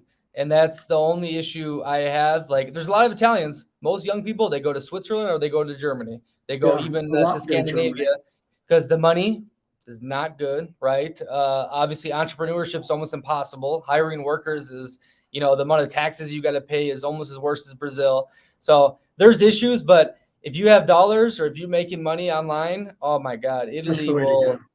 yeah, you're living in heaven 100%. I But even mean, like you said, the multi-generational living, family, right? My old coach in the Bologna Warriors, his wife's grandpa built the house they are in. It's like kind of looks like an apartment building, yeah, like hundred some years ago, right? And grandma lives on the bottom, and then they got the middle people, then they got the kids on the top, and then grandma cooks some food and puts it out the window, and it rolls up, and they can eat separate if they want sometimes, or they do the whole dinner. It's beautiful, right? I love that multi-generational living. Unfortunately, especially in Southern Europe, it's a necessity for a lot of people because of the money, but also they do it good. And I wish USA would do something similar instead of just throw our people, our grandparents, into the nursing home with people that don't really care about them. I think that is very disappointing. So I think there's so many pros Italy does, but make sure you got money before you start living there. Yeah, it's something that my wife really likes is the family, because she's not super close. Well, she is now, but she hadn't been super close with her family. And when we go there with our, and we having, a dinner or a meal with our friends and everybody, it's the kids that she notices that they want to be with the family. They don't want to necessarily be on their phones. They miss their actual family, which is something that we just don't have here. I mean, it's like pulling teeth to get my kids to meet up with me to go somewhere, if I'm not with them at the time. And I think that sense of family is something that I was missing, because I grew up with that. And then over the years, it kind of, it changed because people get older and we're in the States and they move off and they're doing their own thing. And in Italy, the families that I know that we hang out with, like, they're all making money together. And you're right, it's probably somewhat of a necessity there, but they build these businesses together for their family. Here, I'm doing my thing, she's doing her thing, brother's doing his thing, parents are doing their thing, everybody's doing their own thing. If they would just pull it all together and like go after one common goal, everybody would be so much happier and so much better off. But it's just not how we do here in the States. And that's one thing that I want to get away from. When we had our wedding, you know how the bureaucracy is, right? We're in a castle ruin that's never had a wedding. So we had to go to the commune and talk to the mayor and all this stuff. There was a lot of red tape we had to jump through to get it done, but we got it done. But it wasn't easy, and the community rallied big time around us. And that was really what changed even more for us. Was we had thought about looking at other places in Italy, but after that experience with the way they rallied around us and helped us and treated us as one of their own, that's where everything changed for us. We're not leaving here ever, because we have a family, we have a community that loves us as if we are their own, and they treat us that way. They don't treat us like America. Somebody tried to overcharge us one day, and we were with somebody they didn't know. We were with them, and I mean, he lost his mind. He went screaming, yelling. He's like, these are our people. Like, you don't charge them more money. That's not right. And that was really like coming to our defense. Like, that was really cool, because for us, it's a couple of dollars. But for them, it's the principle, and that's what gets lost here, I think. And a lot of foreign countries are like that, right? Where you're at, it's the same way. 100%. But that if you can find as a nomad or settling down outside of where you're born and be treated like that, take it all in, man, because that's rare. So that is beautiful. You definitely found that, and I hope to visit someday. We'll set something up in southern Italy Definitely. and go to the beach. Spritz. What do they make? What's the local dish down there? What kind of pasta they're cooking? Mostly they got pasta fagioli. They got, oh my gosh, bro. They've got so much good food there. But fusilli with like a red sauce, like a tomato sauce. The pizza. Okay, the pizza's not Napoli, but the pizza's probably the best outside of Napoli, right? The Where we live, it's a huge seafood area. A lot of fish coming in if you like that. And my friend's got the best beach bar. It's on the beach. It's all windows around it. It's called Oz Beach. It's unbelievable. Spritz, nighttime. That's the one thing I haven't got used to there is the partying at night. Like, we go to dinner at 10 o'clock at night, and then we stay out till 4 in the morning. And like that's a little much for me, but that's what they do. So we just, win and roam kind of a thing, right?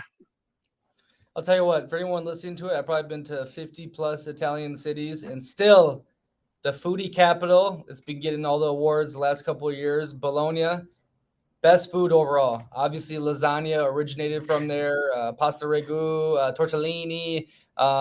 Even pizza. I had a place near my apartment. Damn, My brain is bad with names. I'll put it in here. It might have been the best pizza I've had. I've been to Naples. I've eaten at all the old, pizza places, and there's different pizza. There's Napoli pizza. There's other Italian pizza. Then you have American pizza, etc. But Bologna, I'm telling you, if you haven't been there, you need to go because the food out of this world. Anything you want, anything you need, they'll get it to you, and the prices are fair. That's the big thing people don't realize when they go to Italy. It's like living for free, dude. It's like living for free.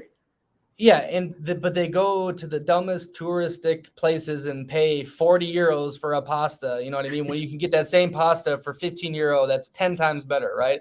So the food in Italy is ridiculously good, very cost effective, and I still miss going to freaking Lidl or whatever and paying for €5 wine that is what I would pay for $35 in Brazil. You know what I mean? Like good Italy wine. knows food, knows wine. Beautiful. We had a vineyard supplied the wine for our wedding, and bro, it was. I mean, it's all local down there where we're at. It's all local. It's all fresh. It's so good, and there's like no hangover, right? Like you don't get hungover. I really don't know that I've ever even been drunk off the wine down there. You do? I don't. It's easy peasy for me, man. Like you said, Kuma Matata is perfect. Hakuna Matata, La Dolce Hakuna Vita. Matata. Those are my phrases I live my life by 100%. Ryan, I appreciate everything. We got a lot of content here. It's great to meet you. I hope we can do some stuff in the future, you know. Yeah, let me. I'll look at your stuff too, and we'll talk. But I'll try to make you some stuff up. Yeah. Give the people a little outro and kind of pitch them, you know, where they can find you, what you kind of service them with. Where can they find me? They can find me on Twitter, where you found me, UGC Travels on Twitter. That's probably the best place to find me. You can DM me. There's a link in my bio there too, if you can go and get any type of some free information. I've been starting to slowly incorporate some free stuff on there, like try to post some hooks for the people to take and use on their own content. I just right now, yesterday, put together a winning ad formula blueprint for Facebook and TikTok ads with a worksheet, so you can go in there and fill that stuff out, and then try to create a winning ad set for whatever you're doing, be it a big brand or e-com store or something for yourself. That hopefully will be really helpful. So UGC Travels on Twitter is by far the best way to catch me. And then obviously surfing bold predictions, Instagram and stuff like that. Perceptions. You can always catch me on there. 100%. So I'll put all your stuff in the Spotify and iTunes bio and whatnot, and we'll go from there. But awesome, Ryan. I appreciate you. I hope the next time we see each other, it is in Italy. So I'll be there mid-August. So yeah, definitely. All right, guys. Everyone else, live bold.